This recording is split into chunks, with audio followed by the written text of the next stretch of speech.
Bon, alors, une fois pour toutes, bonsoir à toutes et à tous. Beaucoup de nachat, beaucoup de simcha, beaucoup de joie, beaucoup de réussite, une parnassa facile pour chacun, des bons zivoukim pour les enfants, que les célibataires se marient et que les gens mariés le reste. Ce thème qui a été choisi, le thème de la Géoula, que j'ai longuement réfléchi puisque je viens d'apprendre le thème dans la voiture. Donc, on va essayer de réfléchir ensemble un peu comment l'aborder, comment réfléchir à cette notion. Alors, il y a un passouk dans la Torah incroyable. C'est quand Moshe Rabbeinu, vous savez comment ça s'est passé, que Moshe,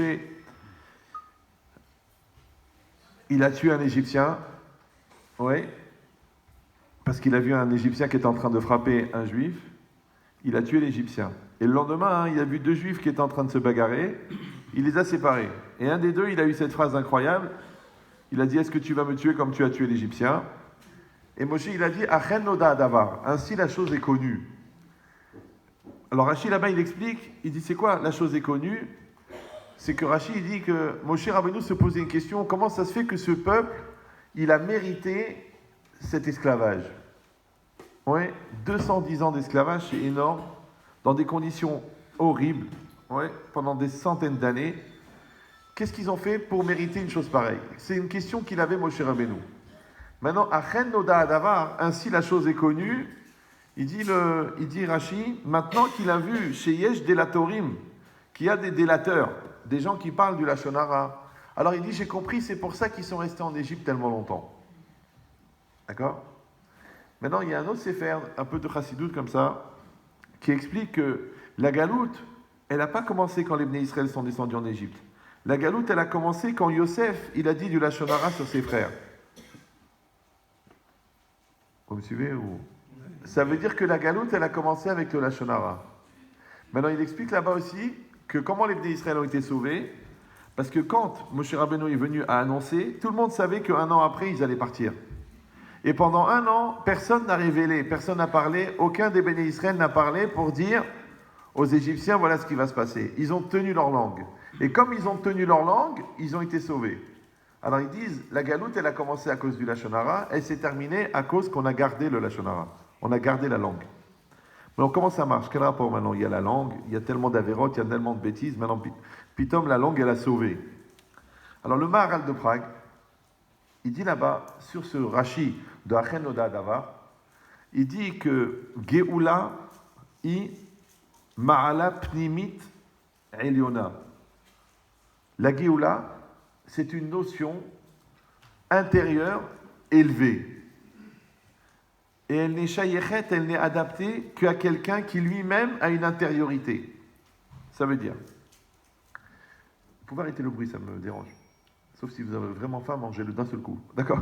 Mais ça veut dire quoi? Ça veut dire que la Géoula, elle vient d'un shoresh très très intérieur à la personne. Comme dans tout niveau, chaque chose qu'on vit, on peut le vivre de manière superficielle ou le vivre de manière intérieure. Quand on dit que la Géoula, elle vient de l'intérieur, ça veut dire quoi? Ça veut dire qu'une personne, elle est faite en trois parties. Une partie qui s'appelle la Neshama, en gros, une partie qui s'appelle le Nefesh, une partie qui s'appelle le Gouf. Maintenant, la Neshama, elle est divine. Le corps, c'est de la viande, organisée plus ou moins harmonieusement selon le mazal de la surcharge pondérale. Ouais. Et au milieu, il y a le Nefesh. Le Nefesh, c'est le psychique, le jeu, le moi, le lève. Chacun, il va l'appeler comme il veut, c'est pas très grave. Mais ce qui est intéressant, c'est que le corps, lui, il a un début. Et comme ce qui a un début, tout ce qui a un début a une fin. La Neshama, elle est infinie. Parce qu'elle n'a pas de début, elle n'a pas été créée. Comme elle n'a pas été créée, elle n'a pas de début. Comme elle n'a pas de début, elle n'a pas de fin. Et au milieu, il y a le Nefesh, il y a le jeu. Et un homme, toute sa vie, il fait des allers-retours entre le fait qu'il a des pulsions où son moi et son mal se mélangent. Quand le ani et le mal se mélangent, ça s'appelle animal. D'accord? Donc il est attiré vers son corps. Et d'un autre côté, il est attiré vers sa neshama. Évidemment, avant d'être attiré vers sa neshama, il est attiré vers son sechel. Comment ça va, Dom? Il est attiré vers son sechel, il est attiré vers la transcendance, il est attiré vers la méditation, jusqu'à ce qu'il est attiré vers la prophétie et vers la neshama. C'est-à-dire quelqu'un, il peut monter très très haut à l'intérieur de lui-même, ou quelqu'un, au contraire, il peut descendre très très bas à l'intérieur de la superficialité, de l'extériorité. Il dit cette logique-là, quand on dit que la Géoula, c'est une madriga pnimit eliona, ça veut dire qu'elle appartient à quelque chose d'intérieur. C'est pour ça d'ailleurs qu'il y a un grand yesod qui est connu, que mi chez Shomer et Asodot, megalimlo sodot. Celui qui garde les secrets, on lui raconte les secrets. Pourquoi il y a des gens, vous leur racontez un truc, ils vous jurent sur la tête de leur mère qu'ils ne vont pas en parler, 1 minute après, toi, je dois être au courant. Et il y a des gens, tu leur dis un truc, 10 ans après, ils l'ont gardé. Après, tu dis, bon, je peux en parler maintenant. Ouais, mais ça fait longtemps, c'est fini. Ouais. Pourquoi c'est comme ça? Pourquoi il y a des gens qui savent garder, des gens qui ne savent pas garder? La logique, elle est simple. Si vous prenez un gigot de bœuf, et vous prenez un écran d'ordinateur, et un clavier, et une souris, vous prenez un scalpel et vous faites une fente dans le gigot. Et il y a un petit trou d'un côté, un petit trou de l'autre. Et vous branchez l'écran au gigot, et vous branchez le clavier au gigot, et vous branchez la souris au gigot. Maintenant, dans la fente que vous avez taillée dans le gigot, vous rentrez dedans un CD. Est-ce qu'il va apparaître quelque chose sur l'écran? Oui, non, n'ayez pas peur. Non, j'ai rien fumé. Non, j'ai... Oui, non. Non. Pourtant, c'est incroyable, parce qu'à l'époque, les premiers ordinateurs, avec 52K, on faisait marcher un ordinateur. Alors, avec un gigot, c'est 2 gigas, ça veut dire... Ça devrait marcher de folie. Ouais. Tu dis non, pourquoi? Parce que le gigot n'est pas compatible avec le CD. Le CD, c'est une matière sur laquelle on a gravé, d'accord, des fichiers. Maintenant, pour pouvoir lire le CD, il faut un système compatible. Le système compatible, c'est que quand vous mettez dans votre lecteur de CD, à l'intérieur, eh bien, il y a un laser, il y a de l'électronique derrière, qui vont être capables de lire ce qui est inscrit sur le CD. Donc ça veut dire qu'un message ne peut être lu et conservé que par un système qui est compatible à. Maintenant, quand vous allez donner de votre intériorité, ne la donnez pas à quelqu'un qui n'a pas d'intériorité, parce qu'il ne pourra pas la garder.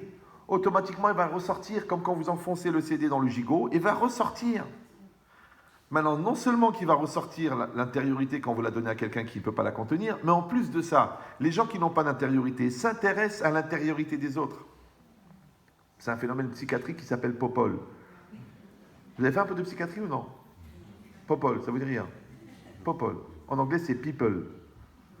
Ils ont créé des journaux people pour les gens que leur vie, elle est tellement inintéressante que ce qui les intéresse, c'est la vie des autres. Oui, ils sont contents d'apprendre que telle personne, elle se drogue, celle-là, elle a eu un petit garçon. Ouais, et ils suivent ça. Je dis, mais je comprends pas. Combien t'as une femme? T'as 5 enfants. Donc t'as déjà 6 raisons de souffrir, de réfléchir. D'accord? Alors, comment tu trouves le temps de t'occuper des lourdeurs des autres? Alors, je vous dis, il y a des gens que la vie des autres les intéresse. Pourquoi? Parce que la leur est inintéressante. Et ça, c'est très très grave dans la Torah de faire de la vie de l'autre un sujet de conversation. Genre, on n'a rien à parler, on va parler des autres. C'est pour ça qu'à Rosh Hashanah et Kippour, on n'a rien à se dire, parce qu'on ne fait pas de la shonara. Mais c'est quoi l'idée que ça t'intéresse la vie de l'autre? Parce que tu ne t'intéresses pas à la tienne. Ouais, mais toi, tu es déjà très compliqué, tu es déjà très riche. Il dit cette logique-là, que quelqu'un ne peut pas être chômeur, être à sod, ouais, parce qu'il n'est pas chayar au sod. Il ne peut pas garder, parce qu'il n'est pas compatible. Alors celui qui a une intériorité, quand il va recevoir de l'intériorité, ça va s'inscrire dans un système où lui, il a l'habitude de gérer son intériorité, c'est-à-dire quelqu'un qui travaille sur lui, quelqu'un qui a une recherche, quelqu'un qui évolue, quelqu'un qui voit la dimension intérieure des choses et pas que la dimension extérieure des choses. Alors celui-là, il a un monde intérieur, il a un système intérieur, donc il peut recevoir de l'intériorité. Mais celui qui est dans la superficialité, celui qui est dans l'extériorité, celui qui est dans la matérialité, il n'a pas d'intériorité. Vous suivez ou non? Une fois, j'ai fait un cours sur la pudeur. Alors, il y a une femme, elle est venue me voir, à moitié nue. Elle m'a dit, Raman Chetrit, je ne suis pas d'accord avec ce que vous dites, parce que je pense que vous complexez les gens, surtout les femmes, parce que moi, j'ai rien à cacher. Moi, je suis très ouvert d'esprit. Hein. Moi, j'ai dit, écoutez, madame, je ne pense pas que vous avez rien à cacher. Elle me dit, non. Je dis, non, je crois que vous n'avez rien à montrer. Ben oui, parce que c'est quoi la pudeur? La pudeur, c'est de revendiquer le droit à une intériorité. Maintenant, si tu es obligé de te mettre toute nue pour qu'on te regarde, c'est que ce que tu as à montrer est plus intéressant que ce que tu as à dire. C'est d'ailleurs pourquoi, c'est pour ça que moi, je n'ai pas de décolleté. Je n'ai pas un pantalon fondu. Je ne mets pas du gel. J'ai pas besoin de ça pour être brillant.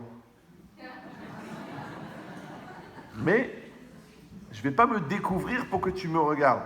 Parce que ce que j'ai à dire est plus intéressant que ce que j'ai à montrer. Maintenant, si toi, tu penses que ce que tu as à montrer est plus intéressant que ce que tu as à dire, c'est qu'en fait, tu n'as rien à dire. Et si tu n'as rien à dire, et dire, c'est exprimer. Et exprimer, c'est ex c'est extérieur. Extérioriser, exister, exister. Donc si tu n'as rien à exprimer, c'est parce que tu n'existes pas. C'est pour ça que les vaches ne sont pas pudiques. C'est très rare de voir une vache pudique. Et si vous allez me dire, mais quel rapport? C'est pas une vache, c'est une personne. Je dis, je sais pas moi. D'abord, elle s'appelle Marguerite. Deuxièmement, la première fois que son mari l'a vue, il a dit, oh la vache. Alors tu vois bien que... Et même quand elle passe dans la rue et que les gens ils disent, oh la vache, eh ben, ça lui fait plaisir. Donc tu vois bien que quelque part, elle apprécie le bovin. Ouais. Mais c'est ça l'idée. L'idée, c'est que toi, ton intériorité, elle doit être prioritaire sur ton extériorité. Maintenant, un juif, c'est quelqu'un qui ne travaille en fin de compte que sur l'intériorité. Par exemple, vous mettez les téphilines le matin. Ouais. Vous avez bien compris que ce n'est pas pour prendre l'attention. Oui. Quand vous rentrez au mikvé, vous avez bien compris que ce n'est pas pour vous laver.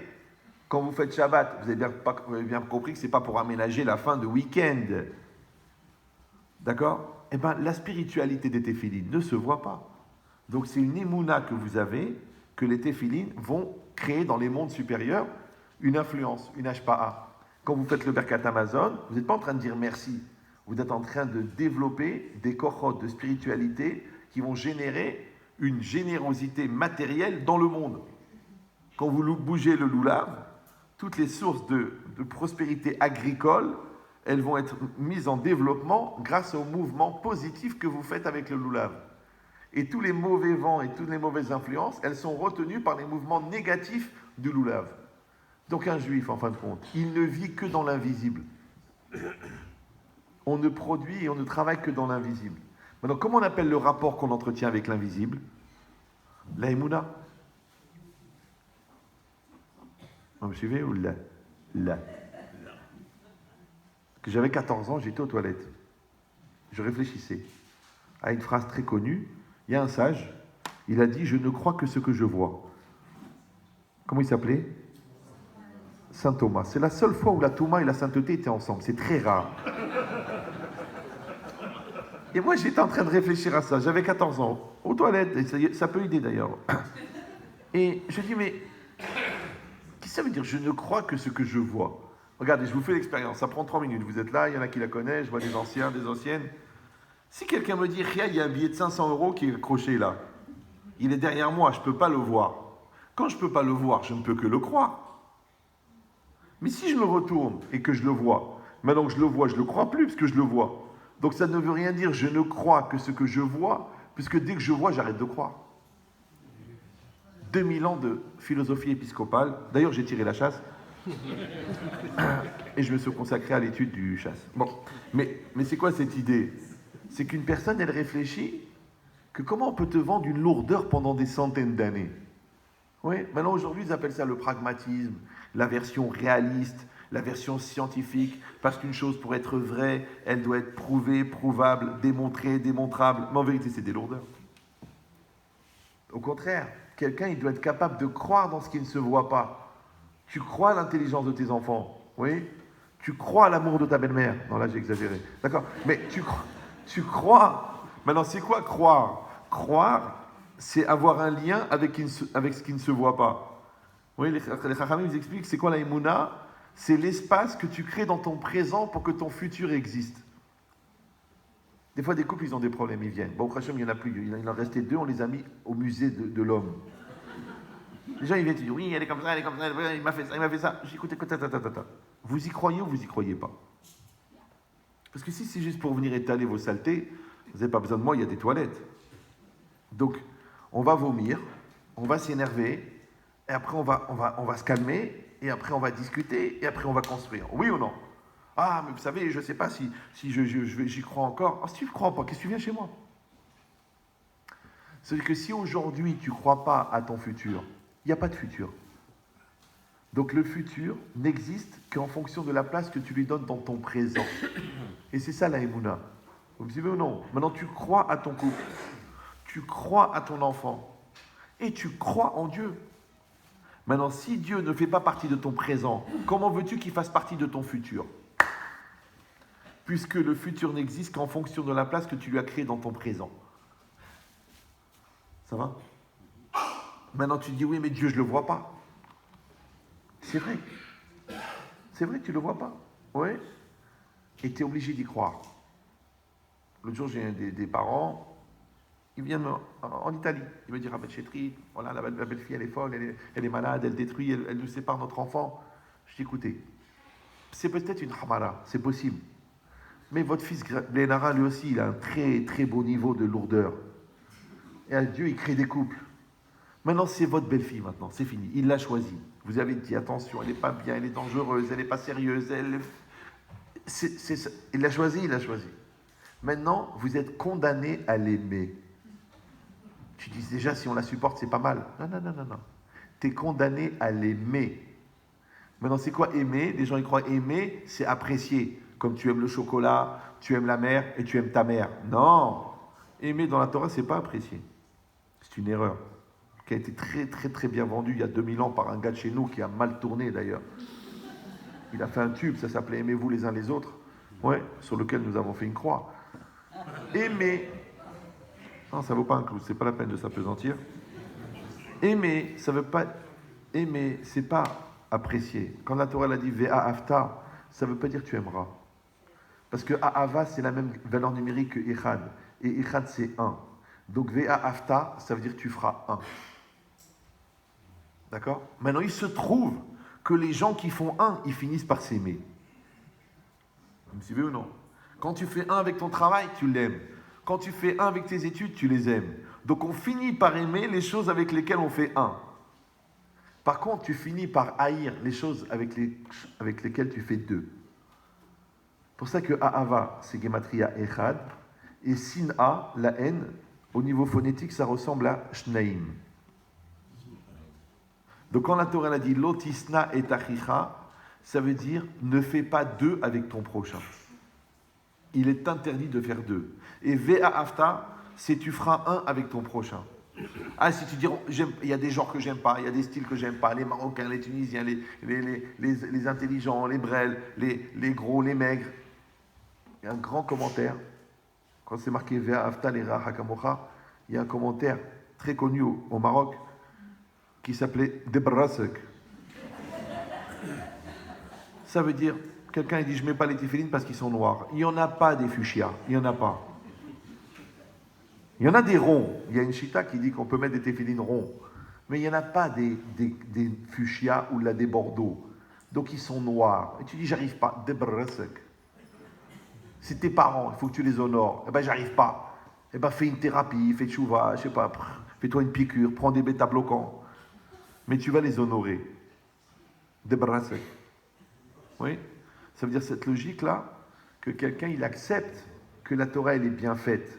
Mais c'est toi qui dois t'adapter à elle. Et à chaque fois que quelqu'un, il a essayé d'adapter la Torah à lui, la deuxième génération, c'était des goïms. Ça s'appelle la réforme. Tu ne touches pas une lettre. Par contre, toi, tu peux faire des efforts pour t'adapter. Il dit, ben, c'est exactement pareil. Oui? Quand quelqu'un y réfléchit, il regarde la Ahava qui doit aimer l'autre. Ça veut dire que tu dois faire 1 avec l'autre. Alors cherche comment tu vas faire. De la même manière, Ve'afta et Hashem Elokecha, tu dois faire 1 avec Hashem. Tu dis mais c'est pas facile. Parce qu'il y a des bons moments dans la vie, il y a des mauvais moments. Oui, c'est pour ça que c'est marqué Bechol Levavecha, Ufrol Nafshecha, Ufrol Meodecha. C'est quoi Meodecha? De tous tes moyens, il dit Rashi. Et deuxièmement, Bechol Mida ou Mida Shakjbucho Moded Imcha. Dans toutes les qualités, dans toutes les attitudes et dans toutes les situations, tu dois continuer à aimer Hachem. Tu dis, mais je ne vais pas l'aimer quand il m'envoie la maladie. Je ne vais pas l'aimer quand j'ai un enfant qui tourne mal. Je ne vais pas l'aimer quand j'ai plus d'argent. Comment je vais continuer à l'aimer? Mais vous n'avez pas compris que l'amour, encore une fois, c'est pas d'aimer ce qui te fait plaisir. Parce que quand tu choisis le bien, automatiquement, tu fais ressortir le mal en contraste. Aimer, c'est aimer entièrement. Tu dois aimer tes enfants sans condition. D'accord? Qui restent dans la Torah ou qui s'écartent de la Torah, tu dois les aimer. Tu dis pas je suis déçu.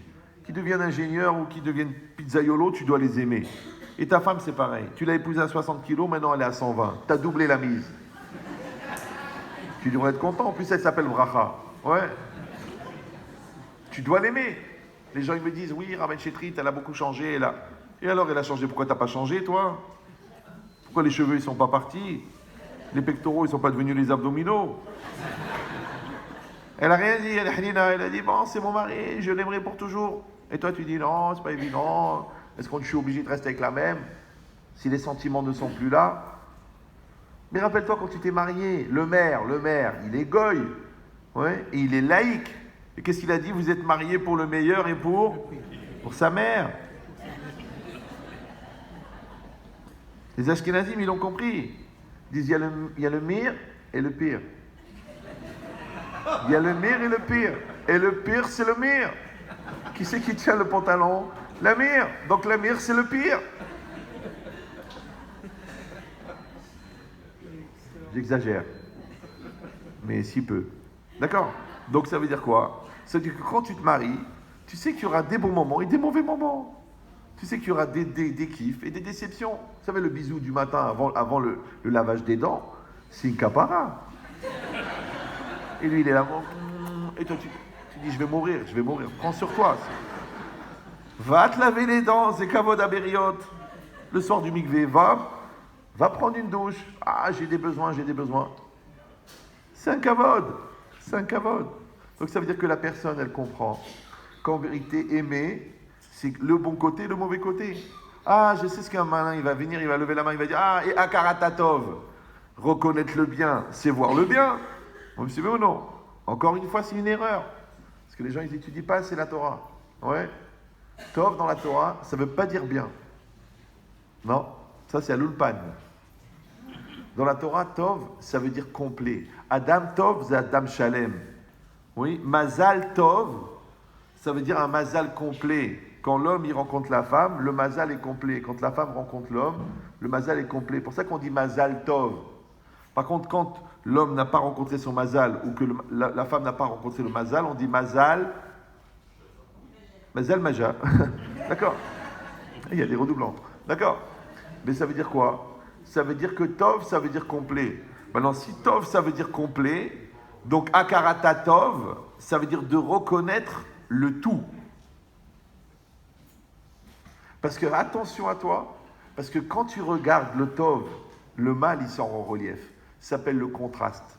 C'est comme si le gars, il te dit, tiens, je voudrais faire un chidour avec Jennifer Chichportiche. Tu dis oui. Comment elle est?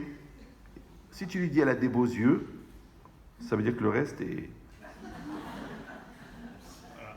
Vous me suivez ou non? Donc tu dis elle est extraordinaire, elle est magnifique, elle est Shetraïl, elle est généreuse, elle est un diamant. Ah, tu dis écoute, c'est pas toujours le cas. Et si vous avez raison, parce que c'est une braïta, donc tout vote, Bet Shammai Bet Hillel. Vous savez, c'est devenu une chanson. Kala Na'ava Hasuda. Il dit comment on doit parler de la Kala devant le Khatan. Alors, Bet Hillel, il dit, tu dis toujours Kala Na'ava Hasuda. Elle est belle, elle est gracieuse. Bet Shammai, il dit, si elle est boiteuse ou aveugle, tu veux dire elle est belle, elle est gracieuse? Alors il dit non, Kala Kemotchei, comme elle est. D'accord? Alors, Bet Hillel, il a dit non, il faut dire qu'elle est belle, elle est gracieuse. Alors, Bet Shammai, il dit à Bet Hillel, écoutez, c'est Bet Shammai et Bet Hillel, hein, c'est pas les dochmar du chouk d'Ashkelon, ouais.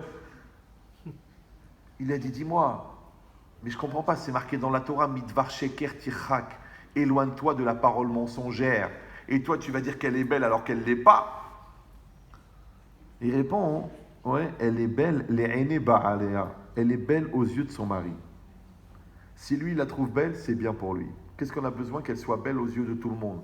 Pourquoi tu veux épouser Wahb le Chirofar? Il y en a, il m'a dit, mais Rav, je voulais épouser une bombe. Et alors? Il m'a dit, elle m'a explosé dans la figure. Maintenant, toi, tu vas te marier avec cette femme. Toi, tu vas te marier avec ce mari. Toi, le bon Dieu va t'envoyer tels enfants. Toi, il va t'envoyer tel parnassa. Mais est-ce que tu vas être Bé'ahava ou non? C'est-à-dire, est-ce que tu vas être collé avec ça? Est-ce que tu vas accepter ça? Est-ce que tu vas adhérer à ça? Ou tu vas dire non? c'est pas évident, c'est difficile, c'est pas ce que je m'attendais, je suis très déçu, c'est dur, elle a grossi, il est bête, il est radin, il est... C'est comme tu veux. Maintenant réfléchissez bien. Pourquoi un costume sur mesure, ça coûte 3 000 euros et un costume confection, ça coûte 23,80 € si vous avez un copain à Aubervilliers? Il les reçoit direct de Roumanie. 23 euros, mais il me l'a vendu 150. Bienvenue au club. Ouais. Je vous dis le secret. Le costume confection, tu fais du 48. Alors il va serrer un peu aux épaules. Les coutures, elles s'ouvrent ici. Les jambes, elles frottent. Il se déforme. Et papa, tu l'as payé 23 euros. Le costume sur mesure, 3 000 euros. Le gars, il t'a pris un beau tissu d'Ormeuil ou là, de Fursac. Il te l'a coupé pour toi. Il te l'a monté. Tu le portes. Ah, il tombe bien. Pourquoi? Parce qu'il te l'a fait exactement à ta taille. Maintenant, tu as une épaule un peu comme ça, tu as les hanches un peu comme ça, tu as les cuisses un peu épaisses. Il t'a fait le costume pour toi. Il te va bien. Tu peux le garder 20 ans, il ne va pas s'user. Ça s'appelle un costume sur mesure. Ça va? Vous avez bien compris ou? Moi, je vous pose une question idiote. La vie, c'est un costume sur mesure ou un costume confection? Réfléchissez bien. La vie, ton mari, ta femme, tes enfants, ton poids, ton corps, ta parnassa, ton milieu, ta famille, ton père, ta mère, ta belle-mère, c'est un costume confection ou c'est un costume sur mesure? Alors si c'est un costume sur mesure, pourquoi tu passes ta vie à te plaindre?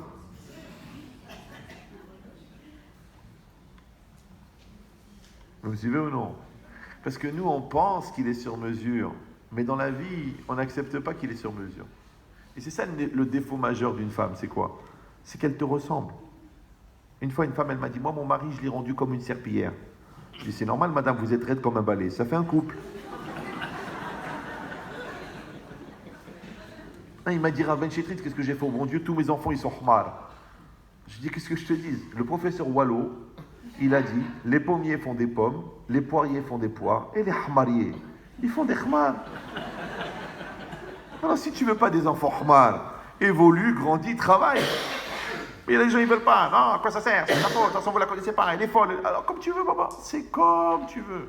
C'est que les gens ne comprennent pas. Vous savez, la vie, c'est comme un diplôme en 4 ans. La première année, tu dois obtenir 5 UV. Des UV, c'est pas des niveaux de bronzage, hein, d'accord? La deuxième année, tu dois obtenir 10 UV. La troisième année, tu dois obtenir 6 UV. La quatrième année, tu dois obtenir 4 UV. Maintenant, la première année, sur les 6, tu en as eu 2. Donc, la deuxième année, d'accord, donc il t'en manque 4. La deuxième année, il t'en fallait 10, mais comme il t'en manque 4, ça t'en fait 14 la deuxième année. Manque de peau, la deuxième année, tu étais amoureuse, tu n'arrivais pas à te concentrer, tu avais la tête ailleurs. Sur les 14, tu en as eu 1, il t'en manque 13. La troisième année, c'est pas 5 qu'il faut maintenant, c'est 5 plus 13, ça fait 18. La première année, c'est quand tu es célibataire. Quand tu es célibataire, tu vas obtenir un certain niveau d'UV. Ouais, tu dois travailler tes midotes, développer tes capacités spirituelles, savoir ce que tu veux au niveau professionnel, ta relation avec l'argent, avec les nerfs, avec le stress, ça tu dois le faire. Ouais. Ça c'est la première année. Tout ce que tu n'as pas fait en première année, c'est pas grave. Tu l'épouses. C'est la deuxième année. Ça s'appelle Mezavgim, la dame, les filles Marasav. On te fait rencontrer en fonction de tes actes. Et les actes, c'est le relief de ta personnalité. Et la personnalité, c'est l'image créée par tes actes. Et tes actes sont le fruit de ta volonté. Et la volonté, c'est ton portrait intérieur. Voilà.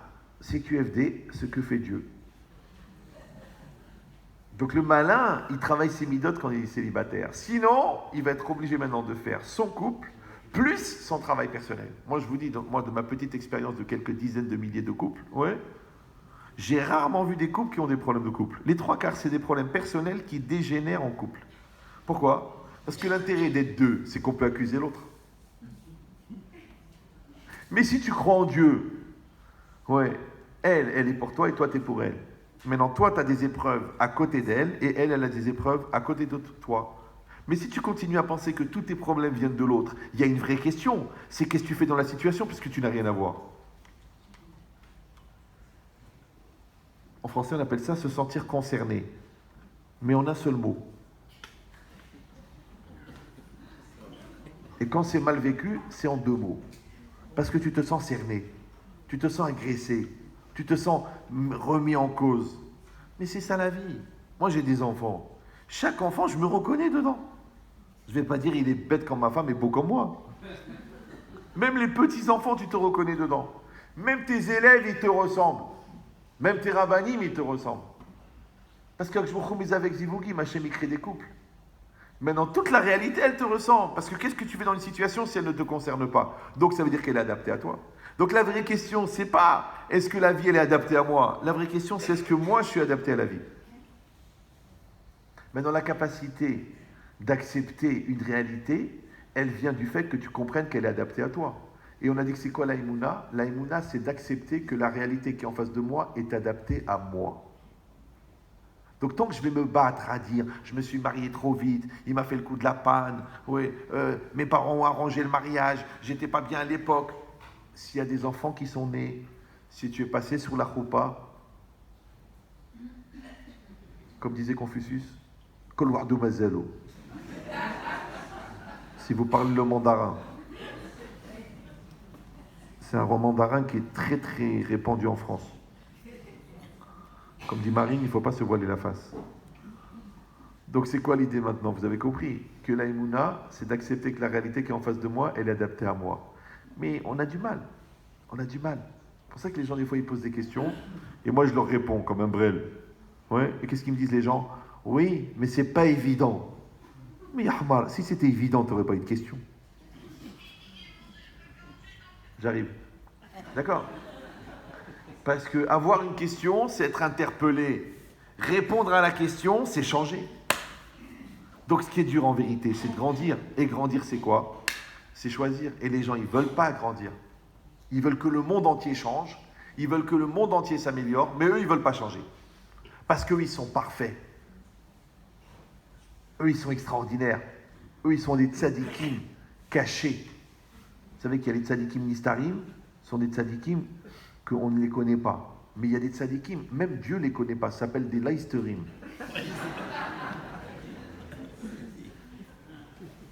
Alors arrête de penser que tu es venu dans ce monde pour aider les autres. Aide-toi des toi. Toi grandis, toi évolue, toi travaille. Les gens t'énervent, travaille ta colère. Ouais. Les gens ne te rendent pas l'argent, travaille ta générosité. Oui. Ça veut dire que toute la vie, en fin de compte, c'est une question par rapport à toi-même. C'est pour ça que c'est marqué Michiesh Bo Isurim, Ipashpesh Be Ma'asav. Celui qui a des souffrances, il doit réfléchir à ses actes. Mais nous, quand on a des souffrances, on réfléchit aux actes de l'autre. Tu m'as fait ça, c'est à cause de toi, tu n'as pas truqué, tu n'as pas truqué. Mais mon chéri, les enfants, on les a fait à deux, il faut qu'on les éduque à deux. Vous suivez ou non? Il y a tes parents, il y a mes parents. Jusqu'à combien? Ça fait déjà 27 ans qu'on est mariés. Jusqu'à quand tu vas me dire ta mère, ton père, ta sale race pourrie? Chérie, ça fait 27 ans, on est tous les deux dans le même bateau. Jusqu'à quand tu vas te servir de l'autre pour éviter de me rencontrer à moi? Parce que c'est ça le mariage. Tu prends un homme et une femme, tu les mets dans une barque. Tu leur mets une rame chacun et tu les envoies dans la mer. Et quand ils sont vraiment dans la mer, ils vont ramer. Et ramer, c'est s'élever. Ram Venissa. Malheureusement, souvent dans la vie, les gens, ils attendent qu'on les pousse à bout pour devenir meilleurs. Comme cet enfant-là, tant qu'il n'a pas donné la menace du renvoi de l'école, il ne travaille pas. Celui-là, tant qu'on ne lui a pas dit tu vas être renvoyé de ton travail, il ne se met pas à travailler. Celui-là, tant qu'il n'a pas reçu la lettre d'avocat, il dit mais dis rien, elle supporte, comme sa mère. Ouais. Pourquoi les gens, ils ont besoin de la réalité? Parce qu'ils ne s'inscrivent pas dans la réalité. Or, rappelez-vous que la réalité que tu fuis, c'est celle qui te rattrape le premier. Une fois, un gars, il voulait se lever à 5 heures. Il dit à son copain, tu me réveilles à 5 heures. Donc il dit, d'accord, je te réveille. Coûte que coûte, tu me réveilles, j'ai un rendez-vous très important à 5 heures. Ok. Il vient à 5 heures, le gars, il dort. Raquette, mais profond. Il lui dit, David, lève-toi. Il dort. Il le pousse, il dort. Il le jette par terre, il dort. Il le piétine, il dort. Il lui envoie un seau d'eau, il dort. À la fin, qu'est-ce qu'il fait? Il prend 2 fils électriques, il les dénude des 2 côtés. 2, il met dans la prise, 2, il met dans la bouche. Le gars, il saute en l'air. Lui qui se plaignait tout le temps de ne pas être au courant. Il se réveille comme ça, il dit, mais t'es un malade! Tu m'as mis le... Mais d'abord, je t'ai appelé. Après, je t'ai poussé. Après, je t'ai jeté par terre. Après, je t'ai piétiné. Après, je t'ai trempé. Et après, je t'ai branché. Mais toi, tu ne t'es pas rendu compte de tous les signes qu'il y avait avant. Parce que tu dormais. De là, Ben Chetrit, il est connu. Il a dit une règle. Écoutez bien. Vous pouvez la prendre par cœur. Sinon, vous la tatouez dans le dos de votre mari, comme ça, quand vous avez besoin de réfléchir. La violence du réveil dépend de la profondeur du sommeil. Si tu dors sur tes enfants, fais attention, le réveil va être violent. Genre, tu trouves une seringue, tu dis, alors allez-nous tout. Ouais. Toi, tu dors sur ta femme et après, tu vois des textos bizarres. Travaille, construis, maintiens la communication. Ouais. Continue à draguer après le mariage, ta femme. Et toi, tu dis, ah, on a passé l'âge, on n'a pas la tête.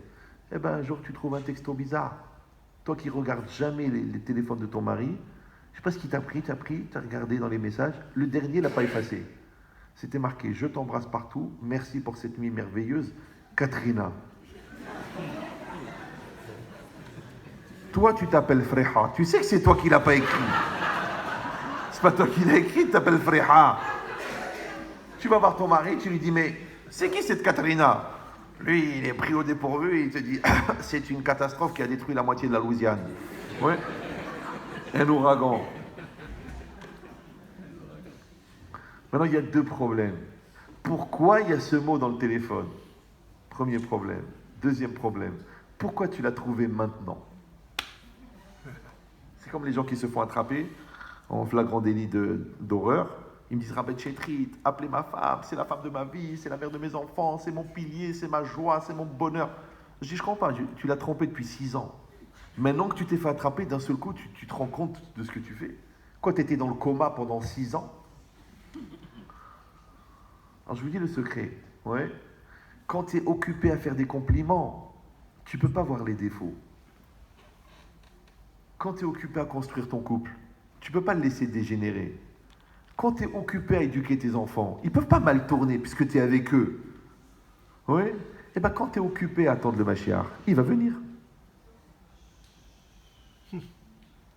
C'est ça, Rosek ba mitzvah, pator mina mitzvah.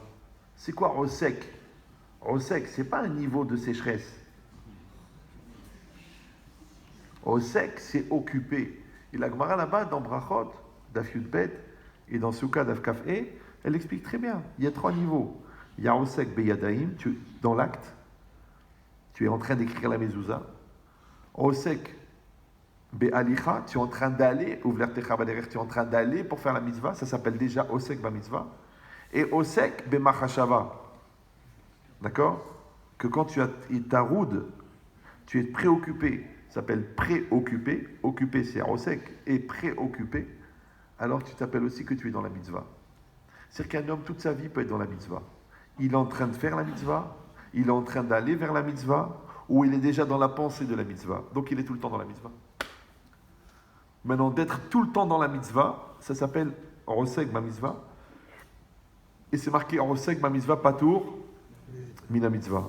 Alors Rosek ma mitzvah patour mina avera. Celui qui occupait une mitzvah, il est exempté d'une avera. Ça veut dire que quand le Yetzer Hara il vient, si tu étais occupé, il ne pourrait pas te prendre. C'est pour ça que c'est marqué En Yetzer Hara Sholet et la Bémi chez Libo Panouille. Le Yetzer Hara ne s'attaque qu'à celui que son cœur est vide. Ouais. Ou Mi chez Eno Besimcha, celui qui n'est pas dans la joie. Et c'est quoi la joie? La joie, c'est la satisfaction d'être, qui ne provient que du résultat des efforts. Donc la joie, elle n'existe que pour celui qui est au sec. C'est ça la différence entre le plaisir et la joie. Donc celui qui est Bessimcha, ça veut dire qu'il est en train d'être Mekayem quelque chose. Ouais. Mais celui qui mange du Candy Planet, il n'a pas de joie, il a du plaisir. Il n'a pas de joie. Si tu sors grandi d'un acte, c'est que c'était un acte de joie. Si tu sors déçu ou excité, c'est un acte de plaisir. Tu décides. Maintenant, les enfants, ils cherchent le plaisir. Les adultes, ils cherchent la joie. Il faut juste décider qu'est-ce que tu veux. Et si quelqu'un il va dire, on veut un petit peu des deux, le compromis. Rappelez-vous que le compromis tient ses promesses puisqu'on te l'a promis. Ça s'appelle le compromis. Mais à un moment, il faut que tu décides. Ou tu es un enfant ou tu es un adulte. Oui? Ou tu es croyant ou tu n'es pas croyant. Ou tu es fidèle ou tu es infidèle. Imagine le khatan, il sort de la choupa, il dit à Sakala, mon amour, juste une question comme ça, un détail. Tu seras fidèle? Alors elle dit, ça dépend des opportunités. Si vraiment un beau gars il se présente, je ne vais pas rater ça, non? Haram. Elle dit, mais t'es folle ou quoi? Non, mais objectivement. Et si vous allez dire, c'est complètement débile comme exemple, mais comment les gens ils trompent leur femme? Comment les gens ils trompent leur mari? Maintenant, c'est pas seulement l'adultère, ouais. Maintenant, toi, tu peux tromper ta femme avec ton travail. Tu peux tromper ta famille avec ton travail. Que tu te mets à fond dans ton travail parce que tu n'as pas envie de t'occuper de ta famille. Oui. Toi, tu peux te mettre à fond dans tes enfants parce que tu n'as plus envie de t'occuper de ton mari. C'est un syndrome, ça s'appelle maman. Maintenant, tu dois être une femme, et tu dois être une épouse, et tu dois être une maman. Et tout ce travail des midotes pour réussir à être une bonne maman. Et ensuite, une grand-maman. Donc, ça veut dire que les étapes, elles t'ont accompagné. Mais à chaque fois, il va falloir que tu adhères avec la réalité, et ça, c'est la Emouna. Et il faut que tu anticipes sur la partie invisible, et ça aussi, c'est la Emouna. Donc, qu'est-ce qu'on a dit? Que les Bnei Israël ne pouvaient pas sortir d'Égypte, oui, parce qu'ils n'avaient pas cette Madriga Eliona. Vous vous rappelez le Rashi, non? Or, la Madriga Eliona, elle est à l'intérieur. C'est-à-dire que tu ne peux pas délivrer à l'extérieur quelqu'un qui est enfermé à l'intérieur. Et Mitzraïm en hébreu, ça veut dire l'Égypte. Mais Metzarim en hébreu, ça veut dire les limites. Donc Yetziat Metzarim, ça veut dire la sortie des limites. Et Paro, c'est Pera. Et Pera, c'est la mauvaise voie. Et la mauvaise voie, c'est l'Yetzerara. Donc quand Hachem nous a libérés de nos limites de Mitzraïm et nous a libérés de l'esclavage du Yetzerara, de Paro, en nous donnant la Torah. Donc ça veut dire qu'en résumé, il n'y a que deux solutions.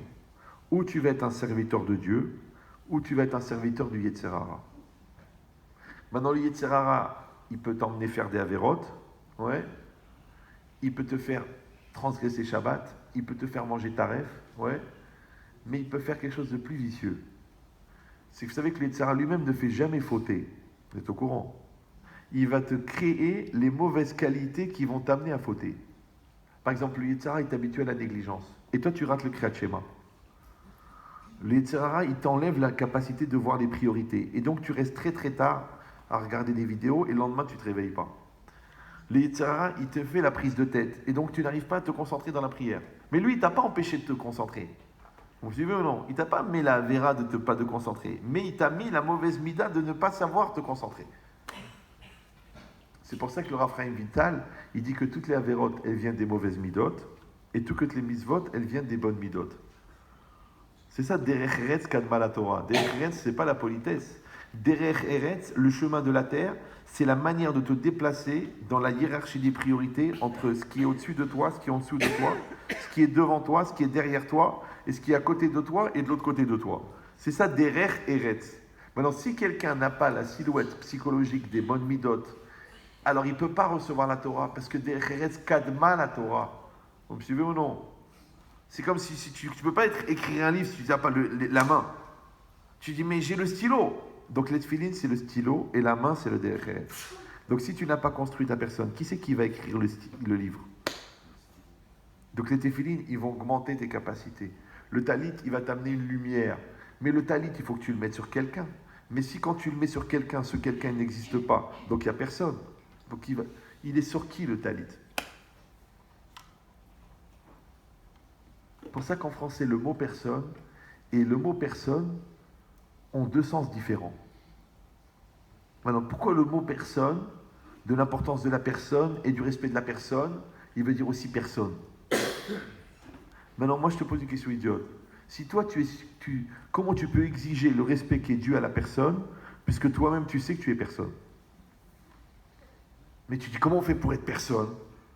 Mais c'est très simple, il suffit de ne pas être soi-même. Et comme toi-même, tu es unique, parce que chacun d'entre nous, il a une neshama unique, et chacun d'entre nous, il a un psychique unique, un nefesh unique, puisque la Gemara dit que Shem, Shepar, Tsoufehem, Shonot, Kar, Dartehem, Shonot, de la manière que les visages sont différents, les esprits sont différents. C'est-à-dire que ton corps, il est unique, ton nefesh, il est unique, ta neshama, il est unique. Et ton rapport à la réalité, il est unique. Il y a un grand médecin goy, il a dit, Tous les points communs qu'on a réussi à trouver dans le corps de tous les humains, c'est seulement pour essayer de comprendre pourquoi chacun réagit différemment à la maladie. Celui-là, ça fait 10 ans qu'il a une grave maladie, il est bien, et l'autre, en 2 jours, il est mort d'une fièvre. C'est bizarre, non? Alors, je lui dis, le secret, c'est qu'en fait, c'est une illusion d'optique de croire qu'on est tous pareils. Tu sais, c'est ce qu'ils vendent dans la rue, le mondialisme, on est tous citoyens du monde, on est des particules élémentaires, on est comme tout le monde. On n'est pas comme tout le monde, on est chacun différent. Et Hachem, s'il t'a amené dans le monde, c'est parce que tu dois amener ton côté différent. Maintenant, dans la chassidoute, ça veut dire que si chacun n'a pas dévoilé la part du Tselem Elohim qu'il a en lui, Hachem, il n'est pas Echad. C'est pour ça que c'est marqué au Bayom Aou, Hachem Echad ou Shmo Echad. Maintenant, il faut que tu dévoiles le Chelek Eloki, la Neshama, mais que tu dévoiles aussi ta personnalité. Il faut aussi que tu assumes ton corps. Il faut aussi que tu assumes ta réalité. Il faut que tu assumes les 4 éléments. Le 5e élément, c'est pas la peine, c'est très documenté, d'accord? Mais les 4 éléments. Maintenant, quand tu développes les 4 éléments, on dit en français que tu existes. Donc, tant que tu ne développes pas les 4, tu n'existes pas. Parce que exister, c'est être à l'extérieur. Ister, être, extérieur. Et le Maharal, il appelle ça la vie. Parce qu'il dit Kol hachaim zelatzet minakoach el hapoal. Toute la vie, c'est passer du potentiel au réel. Maintenant, comment tu te réalises? Parce que ton moi, ton nefesh, il va être accompagné par un kohar extraordinaire qui vient de la Neshama. Et ce kohar de la Neshama, qu'au moment où il arrive au Nefesh, il s'appelle le Ratson. Donc quand tu dis « je veux », le « je » c'est toi, et le « veux » c'est une énergie de l'âme que toi tu utilises pour être. C'est comme si tu fais du canoë-kayak. Ok, t'es un bon canoëeur, ouais, mais c'est pas toi qui fais la rivière, baba. Vous me suivez ou non? Donc toi, tu te laisses porter, tu utilises une énergie qui s'appelle le torrent, et dedans, tu pagayes. De la même manière, il y a une énergie qui sort de l'âme, ouais, et toi, tu l'utilises à des fins personnelles, pour le bien ou pour le mal. Donc tu n'es pas à l'origine, ouais, et tu n'as pas la perpétuité. Mais tu peux organiser la direction de ta volonté et la connotation de ta volonté, ce qu'on appelle la personnalité. Ça va?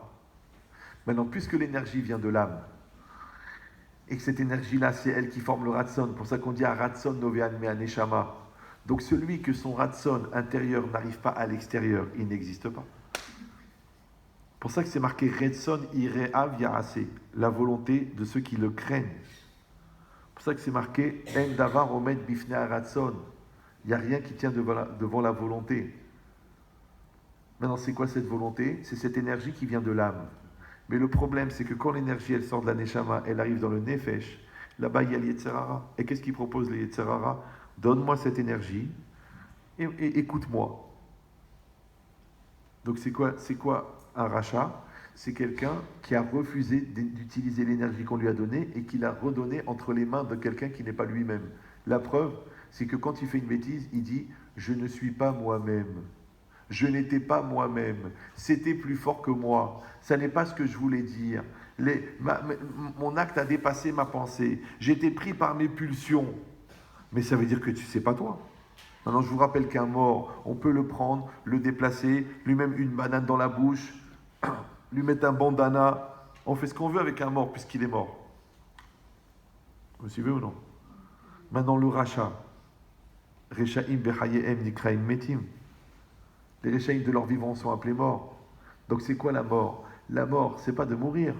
Ça va arriver pour tout le monde. Même celui qui est arrivé toute sa vie en retard, ce jour-là, il va venir à l'heure. Ouais. La mort, c'est d'arrêter de vivre de son vivant. Maintenant, quand tu ne veux pas maîtriser ta colère, tu es mort. Quand tu ne veux pas maîtriser tes yeux, tu es mort. Quand tu ne veux pas maîtriser ta vision négative des choses, tu es mort. Quand tu ne veux pas maîtriser ta langue, tu es mort. Les gens ils disent Mechaz veshalom sim sileno lo aleno.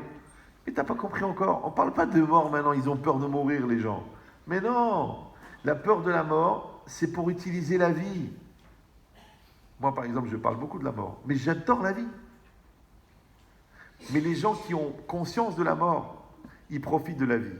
Mais les gens qui ont peur de la mort, ils gaspillent la vie pour ne pas penser à la mort. Il ne faut pas gaspiller la vie. Chaque seconde, chaque regard, chaque paysage, chaque lettre de la Torah, chaque minute que tu passes avec les gens que tu aimes, Chaque enseignement que tu peux tirer des gens que tu n'aimes pas, ça fait partie de la vie. Mais si toi tu dis Chazvé Shalom, Simsilinu, tout, Altif Tarpele Satan, mais tout ce temps-là que tu passes à avoir peur, c'est un temps que tu n'as pas construit. Et je vous l'ai dit tout à l'heure, les choix que tu fuis le plus sont ceux qui te rattrapent les premiers. Tu vois pas que c'est les gens que tu crains qui te manipulent. Tu vois pas que c'est les maladies que tu crains qui t'arrivent. Tu crois pas que c'est les malheurs que tu as peur qui te tombent sur la tête. Pourquoi? Parce que la peur est plus dangereuse que le danger. Et c'est quoi la peur? Aoudun Kolo, cousin de Marco Polo, c'est un manque de Emouna. Et c'est reparti pour un tour. Donc vous avez compris que la Emouna, elle vient de la Pnimiout. La Pnimiout, c'est la Neshama. La Neshama, elle développe le Ratson. Maintenant, toi, tu prends ce Ratson-là, qui est infini puisqu'il vient de la Neshama. Comme la Neshama est infinie, le Ratson qui vient de la Neshama, il est infini. Donc tu peux fabriquer de l'infini avec. C'est pour ça que le corps qui est fini, il va créer le désespoir, et que la Neshama qui est infinie, elle va créer l'espoir. Alors je sais ce que vous allez me dire. Oui, mais pourquoi on se désespère? Parce qu'on espère. C'est vrai, celui qui n'espère plus. Par exemple, il y a beaucoup de gens qui disent Robin Chetri, c'est fini, c'est fini. Je dis écoutez, madame, c'est pas que vous avez pris une décision de divorcer, c'est que vous êtes tellement épuisé d'y croire que vous croyez qu'en arrêtant d'y croire, ça va être moins fatigant. Parce qu'il y a des gens qui se sont épuisés à puiser dans un puits épuisé. Vous suivez ou non? Vous faites 2 kilomètres à pied avec le seau, vous arrivez, vous jetez, il n'y a pas d'eau. Tac! Tu dis mince, vous retournez à la maison. Les enfants ils disent on a soif. Le mari dit je veux un café. Tu retournes au puits, tu rejettes, tac, il n'y a pas d'eau. Tu sais combien c'est fatigant de croire? Tu sais combien c'est fatigant d'espérer? Mais d'un autre côté, on est condamné à espérer. Parce que l'espoir, c'est le moteur de la réussite. Pourquoi tu réussis tes études? Parce que tu espères. Pourquoi tu t'investis dans ton couple? Parce que tu espères. On a dit que la Emouna, c'est l'énergie du futur. Vous suivez ou non? Donc tu es condamné à espérer. D'un autre côté, d'où il vient le désespoir? De l'espoir. C'est une phrase de Ben Chetrit aussi, ça. Oui, il a dit un espoir au singulier, désespoir au pluriel. Non, c'est pas un jeu de mots. Moi, les jeux de mots, j'ai arrêté à 8 ans et demi. Vous croyez que je rigole? Moi, je rigole pas, c'est vous qui rigolez. Moi, je suis très très sérieux. Ouais. Écoutez cette phrase. Tu donnes un espoir à quelqu'un. Tu dis à un enfant, si tu travailles bien à l'école, je te donne un VTT. À la fin de l'année. Le gosse, il bosse, il bosse, il bosse. La veille de la fin de l'année, il met une claque à son frère. Tu dis, tu frappes ton frère, plus de VTT. Attention. La Gemara dit, celui qui promet à un enfant et qui n'accomplit pas, il lui apprend à mentir. La Gemara dans Souka. Donc tu dois lui donner le VTT parce qu'il a travaillé, et la Treha parce qu'il a frappé. Mais ne lui enlève pas le VTT à cause qu'il a frappé. Vous savez ou non? Pourquoi? Parce que maintenant, cet enfant, tu lui as promis, tu lui as donné un espoir, tu lui as promis un VTT. Ta femme, tu lui as promis que tu lui allais l'emmener en vacances. Ton mari, tu lui as promis que tu allais faire quelque chose. Ouais. Chaque fois que tu promets quelque chose, tu donnes un espoir. Maintenant, cet espoir, c'est ça qui va accompagner la personne vers la réussite. Mais au moment du résultat, il faut donner, il faut conclure l'espoir, il faut réaliser l'espoir. Donne le VTT, fais-lui son restaurant, emmène-la aux Bahamas, fais-lui le gâteau de sa mère puisque c'est ça qu'il aime. Arrête de dire, je ne le fais pas le gâteau de ta mère. Tu t'étouffes avec. Il aime ce gâteau. C'est vrai qu'il est dégueulasse. Mais c'est le gâteau, il aime ce gâteau. Fais-lui le gâteau de sa mère. Non, c'est pas bon pour toi, c'est trop sucré. En vérité, c'est la haine. Et c'est connu qu'un gâteau que tu fais avec la haine, il donne des brûlures. Je comprends pas, c'est la même recette. Oui, mais tu as rajouté la Roma dedans. Si tu prêtes de l'argent avec la Roma, le gars, il n'a pas la slaha. Si tu viens pour l'aider à ménager et que tu n'as pas envie de venir, tu vas te casser une jambe. Oui? C'est-à-dire que tout dépend de la kavana, comme dit Jean-Marie. Donc cette logique-là, c'est quoi? C'est que vous avez compris maintenant que l'espoir, c'est ce qui donne la force à l'homme, mais c'est en même temps sa faiblesse. Et je vous dis malheureusement, les nazis l'avaient compris. Jamais les nazis disaient on va vous tuer. Ils leur disaient si vous allez dans le ghetto, vous allez vous en sortir. Après, ils leur disaient si vous avez une carte de travail, vous ne serez pas déporté. Après, ils disaient si vous montez dans les wagons, vous allez survivre. Et quand ils arrivaient, ils leur disaient si vous montez dans les camions, vous allez survivre, jusqu'à ce qu'il les tue. Donc avec quoi il est mort le juif? Avec l'espoir. Vous suivez ou non? C'est que le nazi, il manipulait l'espoir. Donc on est d'un côté obligé d'avoir de l'espoir. D'un autre côté, c'est à cause de l'espoir qu'on a le désespoir. Alors comment on va faire? Alors écoutez bien ce que je vous dis. Puisque l'espoir, c'est le carburant qui fait avancer la machine. Vous me suivez ou non? Maintenant, le courant électrique, il permet à l'autre d'avoir une respiration artificielle. Et ça fait aussi marcher la chaise électrique. C'est le même courant. Donc tu prends le courant pour faire du bien ou pour faire du mal. Tu prends l'espoir pour faire du bien ou pour faire du mal. Maintenant, écoutez bien, il y a du bien et du mal. Quand tu espères dans le mal, il prospère. Quand tu espères dans le bien, il prospère. Vous me suivez ou non? Ça veut dire que ton désespoir, écoutez bien, attention, c'est violent, ton désespoir ne peut se perpétuer parce que tu espères. C'est comme les gens qui ne veulent pas de solution parce qu'ils veulent un problème. Donc quand tu leur donnes une solution, ils ne veulent pas s'en sortir. Alors ils disent oui, c'est pas évident, vous ne la connaissez pas, c'est trop dur, j'ai pas envie de faire des efforts. En vérité, ils préfèrent l'état de victime qui les garde immobiles que l'état de solution qui les fait avancer. Maintenant, jamais le bon Dieu il peut te proposer une épreuve que tu ne peux pas assumer. Donc pourquoi il te l'envoie alors? Parce que tu passes ta vie à dire c'est pas possible, vous ne le connaissez pas, elle est spéciale, avec cet enfant on a tout essayé. Mais s'il est encore vivant, c'est qu'il y a encore quelque chose à faire. S'il est encore à la maison, c'est qu'il y a encore quelque chose à faire. Si même il t'envoie balader, ça veut dire qu'il y a encore quelque chose à faire, parce qu'un jour il s'en fichera de ce que tu dis. Donc maintenant vous avez compris, on a un côté l'espoir qui génère le désespoir, et un côté l'espoir qui nous sort de la situation. Alors comment on va faire? Alors écoutez bien ça, mais c'est choquant. Vous êtes prêts? La seule manière de retrouver l'espoir, c'est de se désespérer de son désespoir.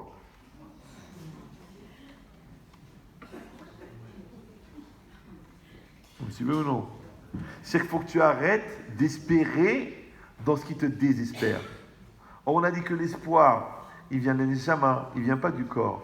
Qu'est-ce qu'elle fait la société? Elle te donne l'espoir dans la matérialité, dans la bouffe, dans la télévision, dans les émissions, dans l'ambiance, dans le vol, dans l'internet. Donc elle te donne de l'espoir dans quelque chose qui est vide. Maintenant, plus tu espères là-dedans, plus tu désespères. C'est pour ça que les gens ils sont obligés de prendre de la drogue, de se saouler avec de l'alcool ou de faire des bêtises. Pourquoi? Parce qu'ils ont espéré dans quelque chose qui est désespérant. Il faut espérer dans ce qui amène de l'espoir. Vous me suivez ou non? Maintenant, des fois, c'est tellement difficile de croire que tu es obligé d'abord d'arrêter de croire. C'est comme quelqu'un dit, tant que tu n'as pas touché le fond, tu ne vas pas remonter. Donc, tant que tu n'arrêtes pas de croire dans les docteurs, tu ne pourras pas aller voir le tzaddik. Oui? Et tant que tu n'arrêtes pas de croire en toi, tu ne pourras pas faire tes chouvas. Parce que tu dis, moi. Alors, le bon Dieu dit, puisque tu es tellement fort, débrouille-toi. Mais quand tu as fait tout le tour des solutions que tu n'en trouves pas, et tu baisses la tête, d'un seul coup, Hachem, il t'envoie la solution. Parce que tu commences à croire en Dieu quand tu arrêtes de croire en toi. Waouh! C'est ça la Hanava. Vous suivez? Moi, j'enseigne le moussard, la pensée juive, vous voyez? Le travail sur soi. J'ai lu des centaines, des milliers de pages de commentaires sur le travail sur soi. Dans le moussard, dans la Gemara, dans la Chassidou, dans tout. Mais la plus grande leçon de moussard que moi j'ai reçue, vous la connaître ou non? Ça vous intéresse? Moi, perso, la plus grande. Je crois qu'un grand bal Mahashava, il m'a sorti un hidouche. Waouh! Non. J'étais à la yeshiva. Je suis rentré à la yeshiva. Et je n'étais pas spécialement débile. Parce qu'à 17 ans, je dictais des dissertations de philo à des dernières années d'Hippocane, c'est-à-dire la fac de philo. Je ne sais pas si vous... D'accord? Et je suis rentré à la yeshiva, je commence à étudier. Et le premier jour, j'achète le chapeau. Le ravi dit, il faut acheter le chapeau, j'achète le chapeau. Moi, je suis Ahnin, petit marocain, séfarade, j'achète. Il me dit, achète. Maintenant, vous savez que quand vous mettez les téphilines comme il faut, tout en haut, ouais, parce que ceux qui les mettent ici, ce qu'on appelle les spéléologues, ils cherchent la lumière. Mais c'est dommage, ils ne font pas la mitzvah. Parce que si vous dépassez de 1 millimètre la racine des cheveux, même chez les chauves, ouais, vous ratez la mitzvah. Cela, ça fait 4 générations. Depuis Oujda, ils le mettent ici. Ouais, ça fait de la peine. Il faut les mettre ici. Il ne faut pas que ça dépasse la racine des cheveux. Ça va? Super. Maintenant, le problème, c'est que quand vous mettez les téphilines ici, et que c'est des beaux téphilines, d'accord? Ils sont assez gros, quand tu veux mettre le chapeau, il tombe. Donc moi maintenant, je mets les tefilines et je les entends, ils font Ashrei je vais mettre ils avancent, ils sont presque à Ishtabar, et moi je mets le chapeau, il tombe, je jette le chapeau et je rentre à la tefila. Le Rav, il me voit rentrer sans chapeau, il me dit, il faut à Kova. Je lui dis, Rav, je le mets, il tombe. Je le mets, il tombe. Je le mets, il tombe. Je vais pas rater la prière. Je rentre. Il m'a dit une leçon jusqu'à aujourd'hui. J'ai 57 ans, elle me bouge encore. Il m'a dit quoi? Il m'a dit, baisse la tête. Vous avez compris ou non? Tu baisses la tête, le chapeau, il tient. Maintenant, si, c'est un calvaha mort, si à la synagogue, tu baisses pas la tête, après je vous dirai qui est le cal et le hamor. Ouais. Si déjà à la synagogue, tu baisses pas la tête, où tu vas baisser la tête? Et c'est ça le paradoxe. Maintenant, toute la Torah, elle est faite de paradoxes. Parce que d'un côté, tu dois avoir de l'espoir et tu dois avoir de la confiance en toi. Et d'un autre côté, si tu as trop confiance en toi, tu n'as plus confiance en Dieu. Alors vous allez avoir celui-là qui a une très très grande confiance en lui, mais il a une gava de malade. Et l'autre, il a tellement confiance en Dieu qu'il n'a plus confiance en lui. Tu lui dis, mets un pied devant l'autre, il dit non, c'est pas évident, on ne sait jamais ce qui peut arriver. Mais il réfléchit beaucoup. Vous savez, c'est quoi la maladie des intellectuels? L'incertitude. Parce que le Brel, il ne sait même pas qu'il y a une deuxième possibilité. Comment il va douter? Mais celui qui envisage 1 million de possibilités, il n'arrive plus à décider, alors il est bloqué. D'accord? Donc trop confiance en toi, dangereux. Trop confiance en Dieu, dangereux. Alors comment tu vas voir? Il faut confiance en Dieu ou confiance en toi? Alors écoutez bien ça. Tout ce qui est entre tes mains, tout ce qui revient sur toi, tout ce qui est imparti à toi-même, ce qu'on appelle la ishtadlout, il faut avoir confiance en toi. Mais tout ce qui est entre les mains d'Hachem, c'est-à-dire tout ce que tu ne maîtrises pas, il faut avoir confiance en Dieu. Donc tu dois avoir confiance en toi sur l'effort, mais tu dois avoir confiance en Dieu sur le résultat. Parce que le résultat ne dépend pas de toi. Toi, tu ouvres le magasin, tu arranges bien les rayons. Maintenant, pourquoi les clients ils vont rentrer chez toi? Pourquoi ils ne vont pas rentrer chez l'autre? Le bon Dieu. Tu vends la même marchandise, tu la vends plus cher, ils viennent chez toi. Chez l'autre, ils ont pris 5 millions d'euros de marchandises. Chez toi, ils rentrent pour te demander est-ce qu'il y a des toilettes dans le magasin. Tu dis mais pourquoi? Tu l'attrapes le chinois, tu dis monsieur, je vends la même chose que lui, pourquoi vous achetez chez lui? Oh, je sais pas, oh, j'ai la première porte, je suis rentré. C'est le bon Dieu, il l'a télécommandé là-bas. C'est comme ça la vie. Ça s'appelle le mazal. Ouais. Donc si vous comprenez ça, maintenant tu dois vivre avec les deux. Parce que tu dois avoir confiance en toi et tu dois avoir confiance en Dieu. D'accord? De la même manière. La confiance, c'est quoi? On a dit c'est l'aïmouna. L'aïmouna, c'est quoi? C'est la projection du ratson. Donc il y a un ratson personnel de faire ce que tu as à faire et en même temps un ratson de dire à Dieu fais ce que tu as à faire. Tu peux avoir les deux. Maintenant, ce ratson-là, il s'appelle Shlitat Ratson et celui-là, il s'appelle Bitul Ratson. Là, tu dois maîtriser la volonté. Là, tu dois, qu'est-ce que j'ai dit? Tu dois laisser aller, ça s'appelle en français lâcher prise. Toi, tu as été voir les docteurs, tu as été voir les rabbanim, tu as été voir les tzadikim, tu as fait tchouva et tu as allumé des veilleuses pour Rabbi Meir. Maintenant, tu lèves les mains, tu dis Hachem, occupe-toi de l'opération du petit. Vous suivez ou non? C'est comme ça la vie. Toi, tu dis non, non, non. Je suis très déçu, c'est pas ce que j'attendais, c'est pas ce que je croyais. Tu ne dois pas être déçu du résultat, puisqu'il n'est pas entre tes mains. Tu dois être déçu de l'effort que tu n'as pas fourni. Parce que peut-être que tu pouvais encore parler avec ta femme, peut-être que tu pouvais parler encore avec cet enfant. Ça, tu dois être déçu. Mais tu ne dois pas être déçu du résultat. Pourquoi? Parce que la meilleure éducation du monde n'enlève pas le libre arbitre à l'enfant. Tu ne vois pas que Yitzhak et Rivka, ils ont eu un enfant qui s'appelait Esav, que Mesrine, c'est un tzaddik à côté.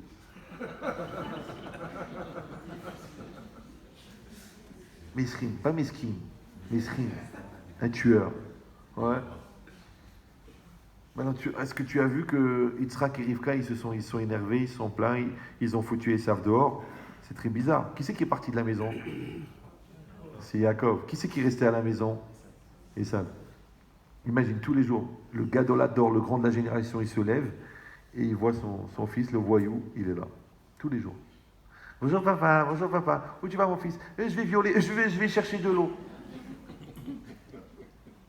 Tous les jours, tous les jours, tous les jours. Tellement il ne pouvait plus le voir, il est devenu aveugle. Il y en a qui donnent cette explication. Ouais, c'est comme ça la réalité. Mais il n'a pas vu que la Torah, elle a dit qu'il s'est énervé, qu'il a insulté, qu'il l'a mis dehors. Il n'y a pas, c'est pas marqué. Pourquoi? Parce qu'il a dit, moi je lui ai donné la bonne éducation. Et lui, il a fait son choix. Et bien qu'Hachem, il l'accompagne, il le bénisse là où il est, avec ma bracha. Et tu dis, mais il a épousé une fille qu'il ne fallait pas. Il y a des gens, tant qu'ils n'ont pas pris un mur, ils ne comprennent pas. Une fois, il y a un chassid, il était avec son rebbe. Il parlait d'un juif. Alors il a dit, le chassid, il a dit, ouais, celui-là, jamais il va faire teshuva. C'est un rachat, mouchrat, nevela. Le rebbe, il a dit, il va faire teshuva. L'autre, il a dit, il va pas faire teshuva. Lui, il a dit, il va faire teshuva. L'autre, il a dit, il va pas faire teshuva. Alors le rebbe, il a dit au chassid, tourne-toi. Il a dit, marche. L'autre, il écoute, il marche. Il marche. Il arrive au bout de la pièce. Il dit, continue à marcher. Il dit, je peux pas. Il dit, qu'est-ce que tu vas faire? Il dit, ben, je vais revenir. Il a dit, lui aussi, il va revenir. À Botaï, chacun, il attend son mur. Maintenant, des fois, un mur, c'est une femme qui te ramène à la Torah. Des fois, un mur, c'est une Goya qui te ramène à la Torah. Le gars, il s'est mis avec la Goya. Ses parents, il a dit, je meurs si tu l'épouses. Qu'est-ce qu'il a fait? Il l'a emmené pour la convertir. Elle a commencé à avoir l'intelligence de la Torah. Elle a voulu devenir orthodoxe. Elle lui a dit, mais dis-moi, tu mets pas le talit katan, tu n'es pas Shomer Shabbat, tu n'étudies pas la Torah tous les jours. Ah ben, t'as intérêt à bouger si tu veux m'épouser. C'est que le gars, il voulait épouser une Goya. Maintenant, il est obligé de devenir fromm pour épouser la femme de ses rêves. Parce qu'elle, elle est devenue orthodoxe. Et des fois, le contraire. Il y a une famille orthodoxe dans une ville de province, en France. Elle a rencontré un goy. Elle est tombée amoureuse. Regardez sur alalene.com, c'est référencé là. Les parents, ils ont dit jamais de la vie. Bon, elle a dit ok, elle a écouté ses parents, elle s'est séparée. Le gars, il n'était pas complètement bref. Il a commencé à lire il dit, pourquoi j'ai rencontré une juive? Il a commencé à lire des livres et tout ça. C'est un gars qui faisait des études. Il a commencé à s'impliquer. Il a voulu se convertir au consistoire. Il a vu que ça ne suffisait pas. Il est parti à Aix-les-Bains. Aix-les-Bains avec Rav Yitzhak Veil. Il a commencé à étudier. Il est devenu un Bachor Yeshiva. Le Rav Yitzhak, il a dit ok, on pousse. Il a fait la conversion. Il est devenu Talmid Chacham converti. Incroyable. La fille, elle a entendu ça. Elle a dit à ses parents, regardez, papa, maman, regardez comment il est devenu. Ok, qu'est-ce qu'ils ont fait? Ils ont pris les démarches. Et ils ont dit au Rav Yitzhak, il a dit, je le garantis 100%, c'est un Gilgoul de Rabbi Akiva, celui-là. Ouais. Ils ont dit, ok, la fille, qu'est-ce qu'elle a été voir? Le gars, il a dit, je t'en prie, maintenant que tu es comme ça, on peut se marier. Tu veux qu'on fasse un chidour? C'est ce qu'il a répondu, lui. Il dit, tu crois que je suis prêt à épouser une fille qui était prête à épouser un goy?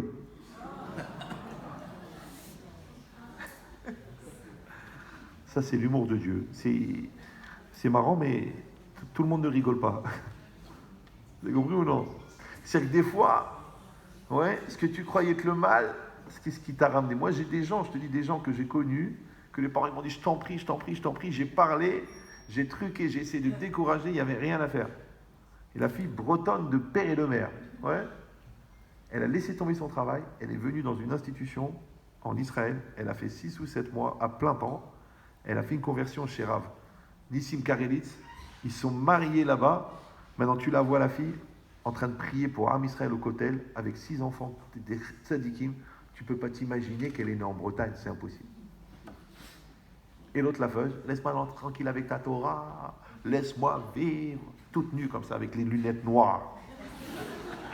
Tu dis, c'est pas possible, le bon Dieu, il a un problème de livraison, quoi. C'est bizarre. Ouais. Donc l'idée, ça veut dire quoi l'idée? L'idée, c'est que toi, il va t'arriver des choses dans la vie. D'accord? Maintenant, la question, c'est comment tu vas accepter ce qui t'arrive et comment tu vas investir dans ce qui t'arrive. Maintenant, pour que toi, tu sois capable d'aller chercher le message qui est derrière le message, que tu puisses tirer la leçon qui est dedans, que tu puisses grandir de la réalité qui est devant toi, il faut que tu ailles chercher ça à l'intérieur de toi très loin. Parce que sortir d'Égypte, que c'est extraordinaire, que toute l'année on parle de la sortie d'Égypte, ou sortir de ta peur, ou sortir de ta colère, ou sortir de ton problème avec l'argent, c'est la même chose. C'est pour ça, Bechol Dorvador, bien avant Star Wars, ouais. Bechol Dorvador, Chayav Adam le'arot et atzmo keilu yatsa mimitzrayim. C'est écrit dans la Mishnah, dans Psachim, Daf Kuftet Zayin, c'est marqué dans le Rambam, c'est marqué dans la Haggadah. Dans chaque génération, un homme est obligé, d'accord, l'irot et atzmo, de se regarder lui-même, keilu yatsa mimitzrayim. Donc chaque année, on sort d'Égypte, mais de vous à moi. Oui, puisqu'on a dit que la racine de la Géoula, c'est l'espoir. Donc si quelqu'un qui n'a pas d'espoir, il ne peut pas sortir. Vous me suivez ou non? Maintenant, pourquoi tu te lèves le matin? Pourquoi tu parles gentiment à quelqu'un qui ne t'aime pas? Ouais. Pourquoi tu investis avec le client? Pourquoi tu réessayes de monter le mur qui est tombé 2 fois? Pourquoi tu reprends la Guémara que tu n'as pas compris? Parce que tu as de l'espoir. Vous me suivez ou non? Donc il faut cultiver l'espoir, il faut travailler l'espoir, il faut améliorer l'espoir. Maintenant, comment on fait ça? C'est très simple. Il y a 613 recettes. Puisqu'on a dit tout à l'heure que c'est quoi une mitzvah? Une mitzvah, c'est un lien avec le monde invisible. D'accord? Donc quand tu mets les téphilines, tu as 2 solutions. Ou tu prends l'attention, ou tu fais une mitzvah que Dieu a demandé. Donc c'est un exercice de Emouna. Quand tu pries, 2 solutions. Ou tu parles au mur, ou tu parles à Dieu. Donc la prière, c'est un exercice de Emouna. Quand tu fais une bracha, Baruch ata Hashem, Elokeinu melech haolam, Boré peri ha'etz. Si vous décomposez la bracha, mais il n'y a pas un plus grand exercice de Emouna. Baruch, tu reconnais que c'est lui la source de bénédiction. Ata, c'est que tu as un rapport de proximité avec lui dans le tutoiement. Hashem, Yudke Vavke, Ayaoveveye, Adonakol, que c'est lui qui maîtrise le temps et c'est lui qui maîtrise la matière. Elokeinu, il est Elohim, c'est lui qui est Adonakol, mais en même temps, il est Elokeinu, c'est-à-dire qu'il a une relation privilégiée avec nous.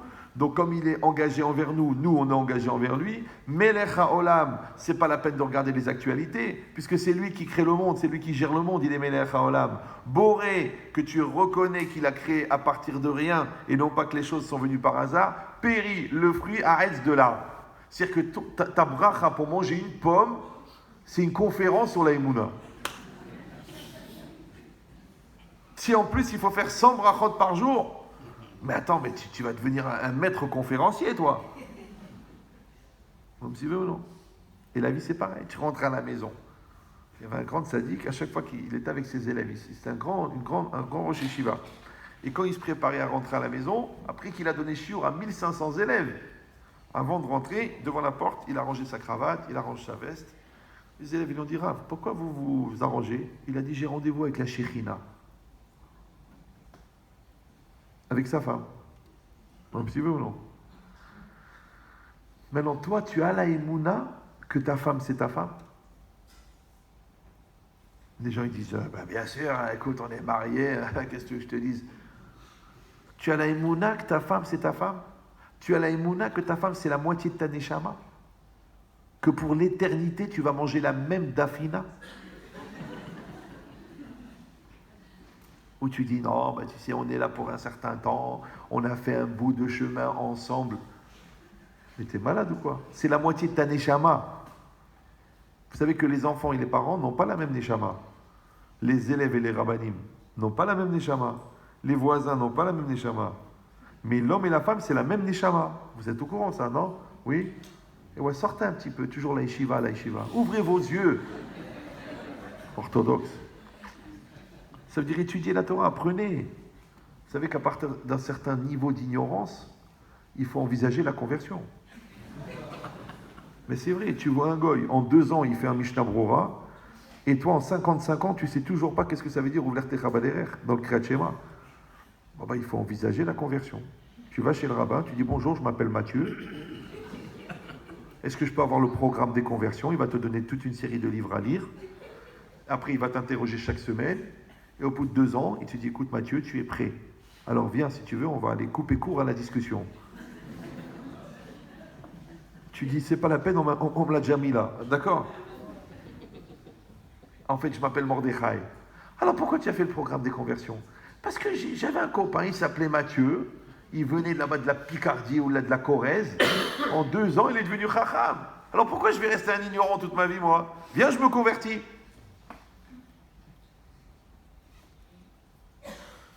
Et si vous allez dire, faut pas exagérer. Quand même, on est traditionnaliste. C'est ce que c'est le traditionnaliste. Ça veut dire qu'on fait certaines avérotes par tradition. Depuis des générations, on a l'habitude de prendre la voiture Shabbat. Ouais. Mais réveille-toi, réveille-toi. Ouais. Le Shabbat matin, tu regardes le Sefer Torah en espérant voir la première lettre de ton nom pendant l'Akba. Et l'après-midi à la plage, tu essaies de repérer les melons vendus par deux. Et waouh! Mais c'est les mêmes yeux. C'est les mêmes yeux. Vous me suivez ou non? Alors t'es qui toi? T'es le juif du matin ou le juif de l'après-midi? Ah, tu dis, mais on n'est pas orthodoxe, on n'est pas... Et ouais, jusqu'à quand? Un jour tu vas te poser, non? Tu dois apprendre la Torah, il faut étudier. Avant les Marocains, les Tunisiens, ils faisaient au moins le Hok, les Israël, tous les matins, après la prière, le Hok. Toi tu dis, ah c'est quoi? Et le gars, je te promets que le gars, 95 ans, il connaissait tout le Hok par cœur. Tu lui posais une Gemara, trac, la Mishnah, trac, le Zohar, trac, par cœur. Comme ça. Et toi? Ah, tu dis, moi je fais Hazara du petit futé, c'est pas mal déjà. J'ai lu Actuji.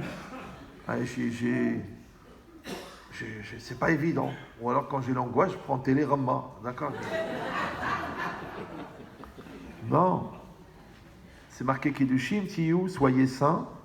Le Midrash, il dit Mitzvah al kol echad ve'echad mi Israël, anashim, nashim vataf, liyot talmidei chachamim. Tout le monde doit être érudit. Parce que les gens, ils disent, bon, le rabbin, il connaît.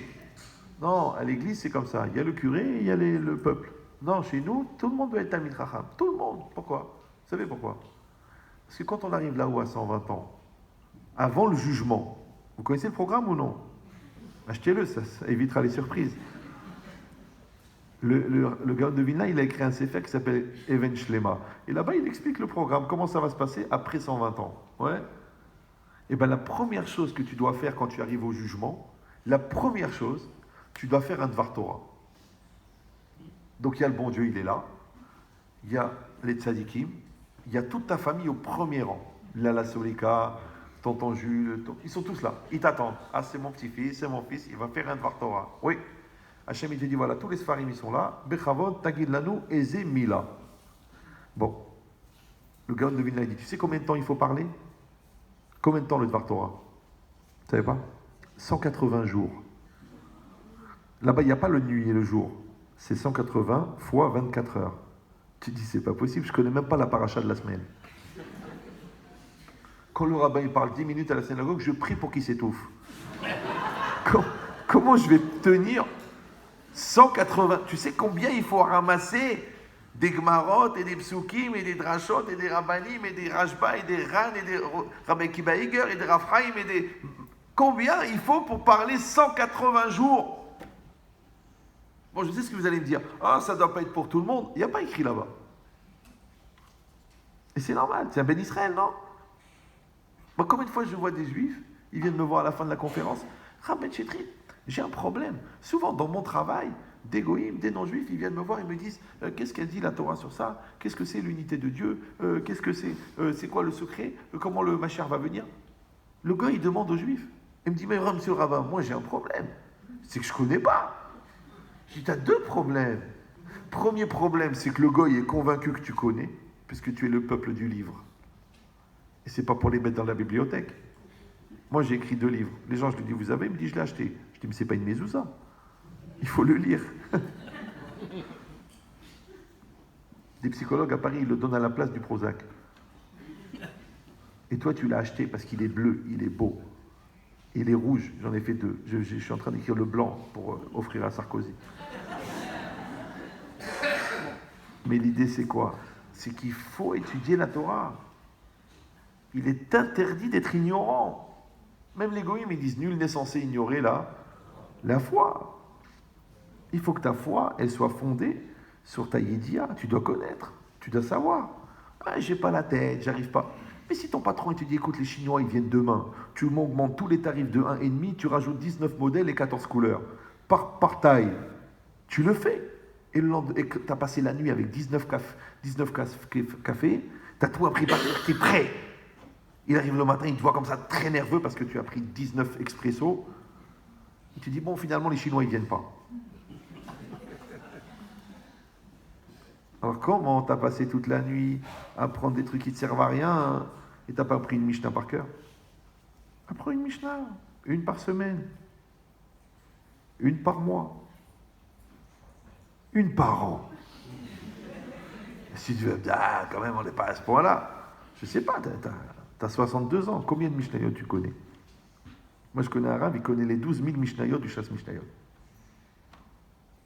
Tu en trouves une jolie qui te plaît, apprends-la par cœur. Et quand tu marches dans la rue, ouvre la tête derrière, tu la répètes. Oui, c'est pas grave. Lis des psukim. Fais une Gemara. Il y a des rabbanim, Baruch Hashem, aujourd'hui, il y a tout. Qui c'est qui peut dire on ne peut pas apprendre? Il y a tout. Qu'est-ce que tu vas faire? Tu vas apprendre. Et bien, le fait de consacrer du temps à l'étude plutôt qu'à la télévision, c'est un exercice de Emouna. Le fait de t'arrêter de travailler pour faire mincha, c'est un exercice de Emouna. Le fait de maîtriser ta colère plutôt que de te mettre en colère, c'est un exercice de Emouna. Donc en fin de compte, toute ta vie, chaque mitzvah, c'est un exercice de Emouna. C'est pour ça que c'est une grande question. Est-ce que quand on a atteint quelque chose, c'est le résultat obtenu qui compte ou c'est les efforts qu'on a fournis pour l'atteindre? Si oui ou non? C'est comme le shalom à la maison. Le shalom, c'est quoi? C'est parce que Baruch Hashem, maintenant, il y a une harmonie, il y a un échange, il y a une communication? Ou alors c'est à cause des efforts que vous avez fournis pour atteindre ce shalom? C'est qu'en vérité, dans la vie, on devient ce qu'on a fait pour devenir. C'est pour ça que même si tu as appris la Torah quand tu étais jeune, on te dit apprends-la encore. Et même si tu as déjà mis les tefilines dans ta vie, on te dit remets-les tous les matins. Et même si tu fais Netiat Yadayim avec le robinet, on te dit fais avec le Kéli. Vous savez, Baba Salé, c'est un grand sadique, vous avez entendu parler de lui? Ouais.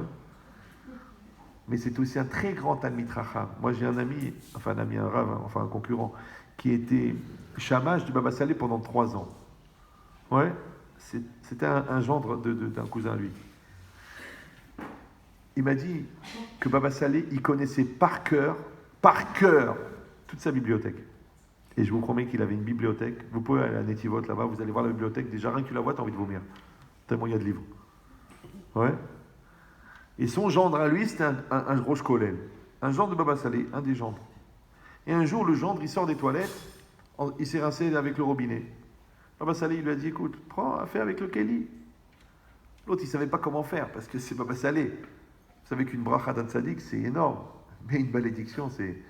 Bon. Alors, donc, il a pris un Mishnah Brura, un Shulchan Aruch, il a ouvert, il a montré, il a dit, regardez, on n'est pas obligé de se laver les mains avec le Kéli quand on sort des toilettes. Baba Salé, il dit, oui, je connais l'alacha.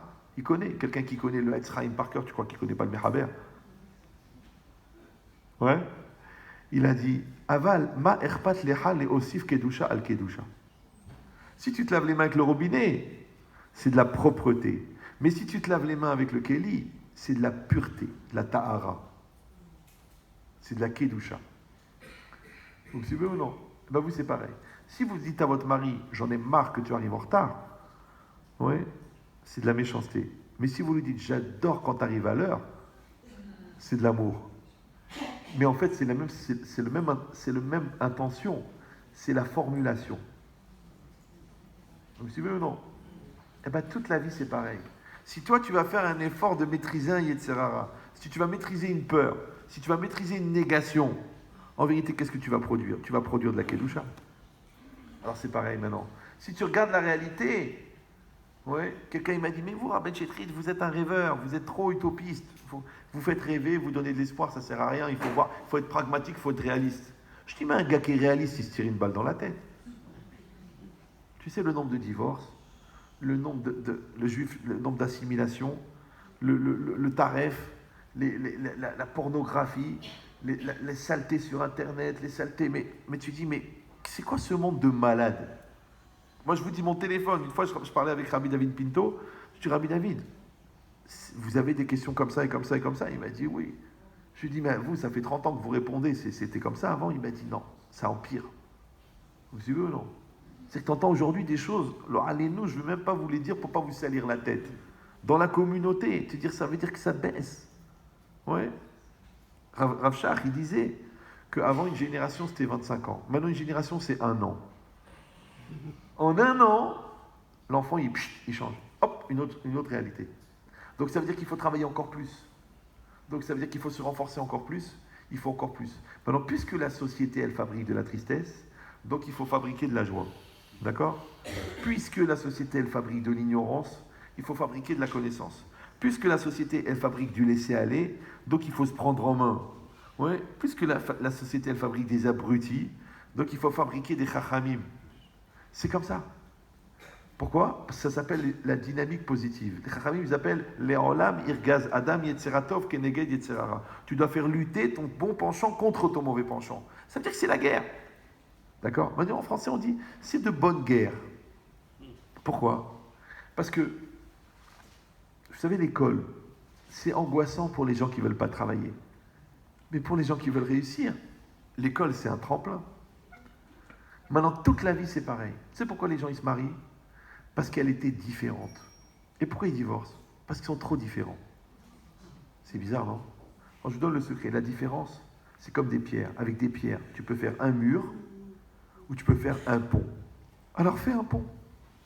C'est pour ça qu'ils disent Chacham, ça s'écrit Chet Chaf Mem, c'est Chatsi Kosmale. Le verre à moitié plein. Maintenant, il y aura des bonheurs et il y aura des malheurs. D'accord? Et il y aura des réussites et il y aura des échecs. C'est marqué le tzaddik qui tombe 7 fois, il se relève. Vous connaissez ce Chachamim? Ouais. Rav Dessler, il dit c'est pas 7 fois, c'est 7000 fois. Et il se relève. Ouais. C'est très très compliqué de savoir si tu as grandi de tes réussites ou de tes échecs. Maintenant, tu prends un couple qui a travaillé, qui s'est assis, qui s'est bagarré, qui a discuté, qui a communiqué, qui a traversé la crise d'adolescence des enfants, qui s'est battu pour la maison, qui s'est battu pour la LIA. Ceux-là, ils sont indestructibles. Et tu prends un couple que tout leur a réussi, tout était facile, tout était arrangé, tout était truqué. Les parents, ils ont payé la maison, l'autre, il avait un boulot, il gagnait un argent fou, la femme, elle était hnina, elle était gentille, elle supportait son caractère, lui, il était moitié bourré de la journée, elle disait rien. Eh bien, ils sont fragiles, ceux-là. Parce que le jour où il arrive une petite tempête de rien du tout, et les gens, ils viennent, ils disent, mais Rabbi Chetrit, comment ça a pu nous arriver? Je dis, mais est-ce que vous étiez solide ou vous étiez fragile? Donc le secret, c'est ça. Tu ne sais pas ce que le bon Dieu il a prévu. Tu ne sais pas. Personne ne connaît le programme. Bien sûr, on espère et on prie, on mange des mezuzot et on fait cuire des téphilines. Ok. Mais au fond, personne ne sait qu'est-ce que le bon Dieu il a prévu. Donc il y a une seule chose que tu peux faire. Tu peux construire la personne qui va accueillir l'événement. Vous me suivez? Oulala. Ouais. Maintenant, pourquoi les gens ils n'y arrivent pas? Tu sais pourquoi? Parce qu'ils n'ont rien à perdre. Quand tu as un couple, tu dis, écoute, tu es marié, tu as 6 enfants. Viens, on arrange, on se parle, on remet les choses à plat. Non, vous ne la connaissez pas. Et puis je m'en fiche. Tu sais quoi? J'ai rien à perdre. Tu prends un enfant de 17 ans. Tu dis, écoute, pourquoi tu quittes l'école? Pourquoi tu fais plus rien à la yeshiva? Pourquoi tu ne veux pas avancer? Oh, de toute façon, je m'en fiche. Mon père, il m'a dit que j'étais nul. Ma mère m'a dit que je suis gros. Eh bien, j'ai rien à perdre. Tu prends un gars, tu dis, mais pourquoi tu rentres dans la dépression? On peut s'en sortir. Tu te rends compte, les gens, ils ont survécu au camp de la mort. Toi, qu'est-ce qu'il y a? Tu as perdu ton travail, tu as une déception sentimentale. Allez, viens, on redémarre, on recommence et on avance. Tu dis, non, je m'en fiche, de toute façon, je me laisse aller, j'ai rien à perdre. Alors moi, j'ai compris, j'ai dit, mais en fin de compte, le problème des gens, c'est qu'ils n'ont rien à perdre. Comme si veut, non. Donc, le plus tôt possible, il faut avoir quelque chose à perdre. Donc quand toi tu travailles ta valeur personnelle, quand tu te renforces dans ta confiance en toi, quand tu sais que tu es quelqu'un de bien, quand tu sais que tu es un diamant devant Hachem, quand tu développes ta Torah, quand tu développes ta Ira et que tu sais que tu as de la valeur, quand le Satan il vient et te dit viens, va te pourrir dans la chala, tu dis je peux pas, je suis un diamant, j'ai quelque chose à perdre. Vous me suivez ou non? C'est pareil. Quand l'enfant, tu l'as renforcé, tu lui as donné la force, tu lui as donné le courage, tu dis je t'aime, je t'accompagne, je suis fort avec toi. Quand son copain il vient lui dit viens, tu veux essayer un truc? Il dit je peux pas, mes parents ils comptent sur moi, mes parents ils sont fiers de moi, j'ai quelque chose à perdre. Vous savez ou non? Et le couple c'est pareil. Moi les jeunes mariés, je leur dis vite, dès que vous finissez la choupa, allez-y. De la gentillesse, de la douceur, du chesed, de la communication, des efforts, de la remise en cause, de la reconnaissance, de la hninout, de l'épanouissement intime, tout. Vas-y, donne. Maintenant ton couple, il devient 132 millions d'euros. Quand il vient Yetzara et tu dis oui, elle arrive en retard, engueule-la. Ouais. Ou tiens, lui il a oublié de te donner, de te souhaiter le bon anniversaire. Insulte-le. Je peux pas. J'ai un couple de folie. Je vais pas le détruire. Donc en fin de compte, le problème, c'est que tu n'as pas capitalisé.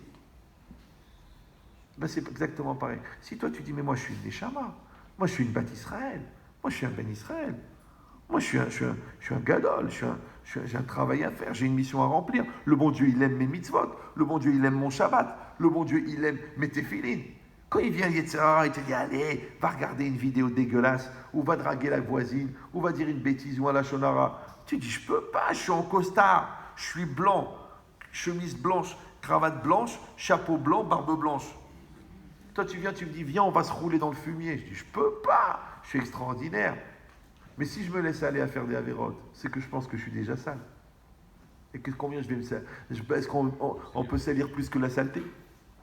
C'est pour ça que le Yetzirara, avant la faute, il te rend inconscient, et après la faute, il te rend coupable. Tu perds 2 fois. Mais si tu t'es déjà fait avoir, parce que tu n'étais pas conscient de la gravité, alors ne te fais pas avoir de dire maintenant je suis sale, je vais continuer. Hachem, il a créé le savon, le pressing, la douche, le shampoing, le conditionneur, l'anti-tache. Il a créé la Torah, qui est la plus grande kapara. Vous savez qu'une relation avec une femme nida, c'est Chayav Karet. Pour un karet, il faut 650 jours de jeûne. Tu peux arrêter What Watchers.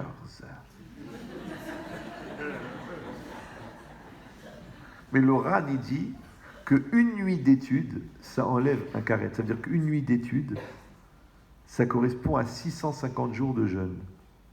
Ça veut dire que tu n'es pas obligé de faire une kapara négative en perdant 1 million d'euros, en ayant un enfant malade, en ayant des problèmes de couple ou quoi. Non, tu n'es pas obligé de faire une kapara négative. Tu peux faire une kapara positive. C'est pour ça que la halakha, elle dit, quand tu vas construire la souka avec tes mains, ouais, c'est bien. Quand tu vas pétrir les matzot toi-même, c'est bien. Pourquoi? Parce que là, tu vas faire la kapara des avérotes avec les mains.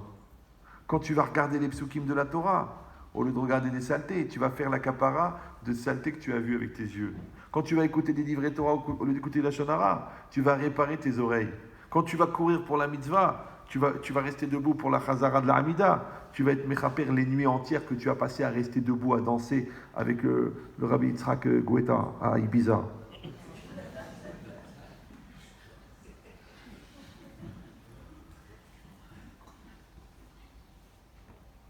Donc ça veut dire que tu peux faire une kapara positive. Vous me suivez ou non? Et c'est ça qui est beau, c'est ça qui est extraordinaire. C'est que même si tu es conscient de la gravité des choses, mais tu ne vas pas t'angoisser des choses. Parce qu'il faut avoir conscience de l'argent, mais il ne faut pas s'angoisser de l'argent. Il faut avoir conscience de la responsabilité parentale, mais il ne faut pas s'angoisser de l'éducation. Il faut avoir conscience du niveau d'assimilation des Juifs, ouais, mais il ne faut pas avoir l'angoisse de l'assimilation. Pourquoi? Parce qu'un peu de lumière repousse beaucoup d'obscurité. Si moi je vous dis que des gens qui ont écouté des cours il y a 20 ans à Dijon, c'est-à-dire qu'il n'y a rien là-bas, il n'y a que la moutarde. Ouais.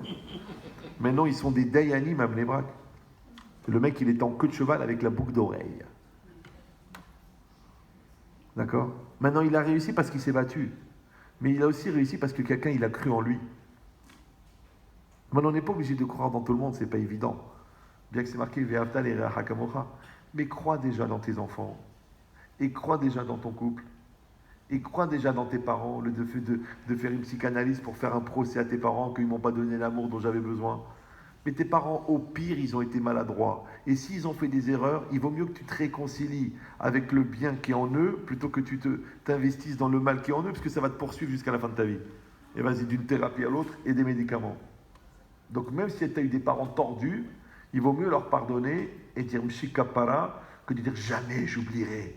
Bah oui, parce que si tu détruis ton présent à cause de ton passé, c'est normal que tu n'as pas de futur. Donc vous avez compris que la Géoula, c'est une notion générale, c'est une notion clalite dont tout le monde a besoin. Et c'est ça la grande question. C'est est-ce que la Géoula, ça sera un mouvement énorme qui va emmener tout le monde, même ceux qui ne sont pas au courant, ou la Géoula, c'est le cumul des Géoulottes individuelles. Que chacun il va se libérer, chacun il va faire un travail, chacun il va changer, chacun il va s'améliorer. Je dis, n'attendez pas de voir des chars de feu dans le ciel et d'avoir des bateaux qui flottent en l'air. Non, non, non, non, non, non, non. Je vous dis, c'est marqué que à la fin de la vie, à l'époque du Mashiach, on continuera à lire la Megillah d'Esther. Mais on oubliera les miracles de la sortie d'Égypte. Pourquoi? Parce que les miracles de la Géoula, ça va être des miracles qui seront dans le quotidien, qui seront dans le naturel. Maintenant, il y en a qui vont croiser Mashiach et qui ne vont pas le reconnaître. Il y en a qui vont voir tout de suite. Maintenant, moi, je vous le dis, hein, ça n'engage que moi, au pire, j'ai raison. Si un vrai coléreux, il a une vraie occasion de colère, et qui ne se met pas en colère, il participe à la venue du Mashiach. Ouais. Si un vrai éloigné de la Torah, il prend sur lui de faire un petit peu Shabbat, un petit peu, ouais, un petit peu, il dit, tiens, tu sais quoi, je vais aller en voiture à la synagogue, mais je vais revenir à pied. C'est rien, parce que de toute façon, il est Mechal le Shabbat. Ouais. Ça, il amène aussi Mashiach. Parce que les gens, ils ne voient pas la force des petites choses. Alors, je vous raconte une petite histoire, après je vous laisse tranquille. Vous êtes à la limite de l'étouffement ou vous êtes bien? Ma mère, moi, d'où j'ai appris le Zikouya Rabim? Les gens disent, ah, Kol HaKavod, Rabben Shetrit. Mais moi, d'où j'ai appris? On habitait quai de la Râpée, pour ceux qui ont connu là-bas. Ouais. Dans un petit immeuble, avec Roland Alouche au-dessus de nous. Et ma mère, quand on a emménagé là-bas, ma mère, elle a préparé un couscous, un vrai couscous de Hanina, avec les boulettes, la salade cuite, tout ça. Elle a préparé des assiettes, vous savez, 2 arcopales avec les serviettes. Vous avez connu ça à l'époque, ouais. Elle a préparé pour chaque voisin. Elle m'a dit, Yahya, tu vas chez chaque voisin, tu amènes une assiette de couscous. Et moi, j'étais jeune, j'avais 14 ans. Je lui ai dit, oh maman, j'ai l'heure de quoi? Avec une assiette de couscous. Elle m'a dit, ch'cut, écoute ta mère. Et à l'époque, on écoutait les parents. À l'époque, c'était vieux, c'était juste avant la préhistoire. J'ai pris l'assiette, Béhémet. Écoutez bien, j'ai tapé à la porte de la voisine, qui était juive.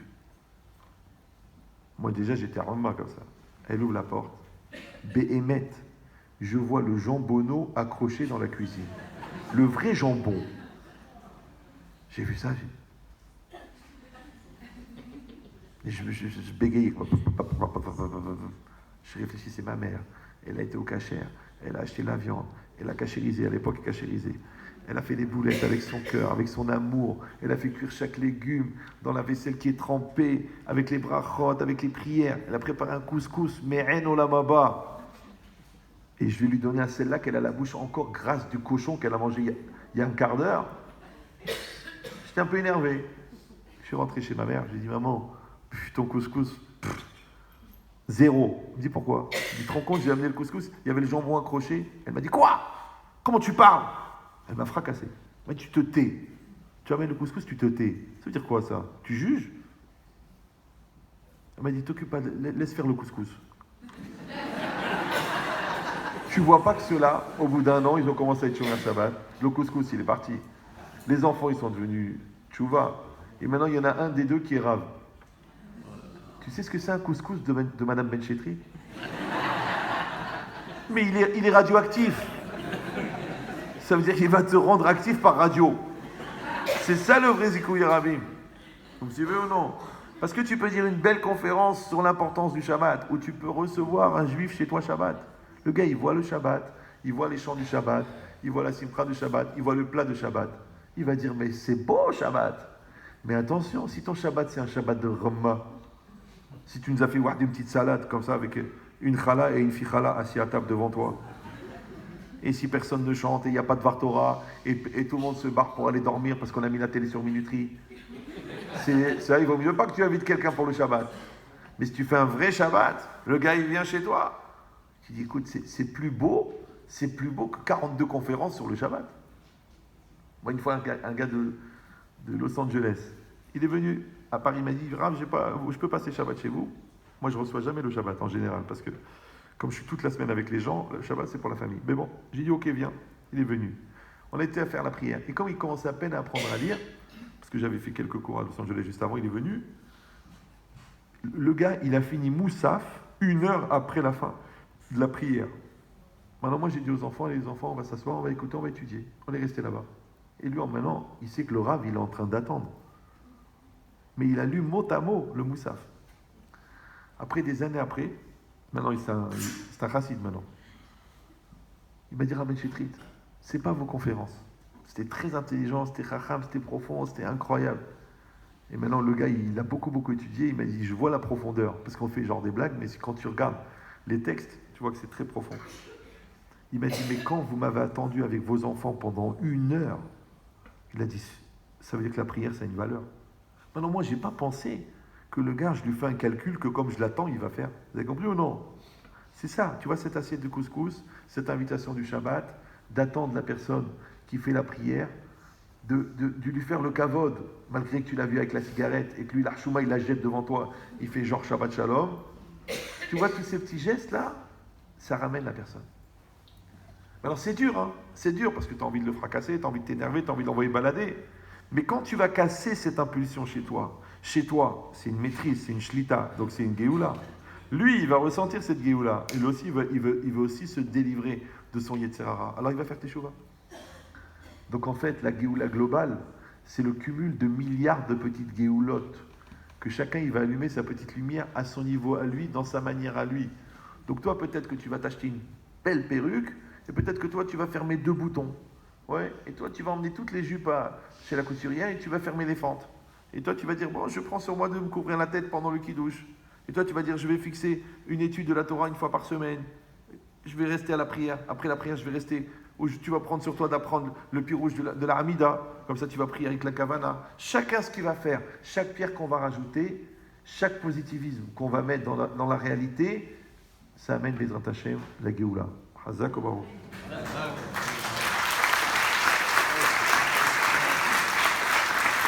Alors, juste vous dire qu'on a amené quelques livres avec nous pour ceux que ça intéresse. Vous pouvez les acheter sur internet à 24 €, mais là ils sont à 50 shekels. Donc je ne sais pas si vous êtes juif ou commerçant, vous allez comprendre. À part ça, on va dédier le gour pour la réfoua shelema de tous les malades d'Israël.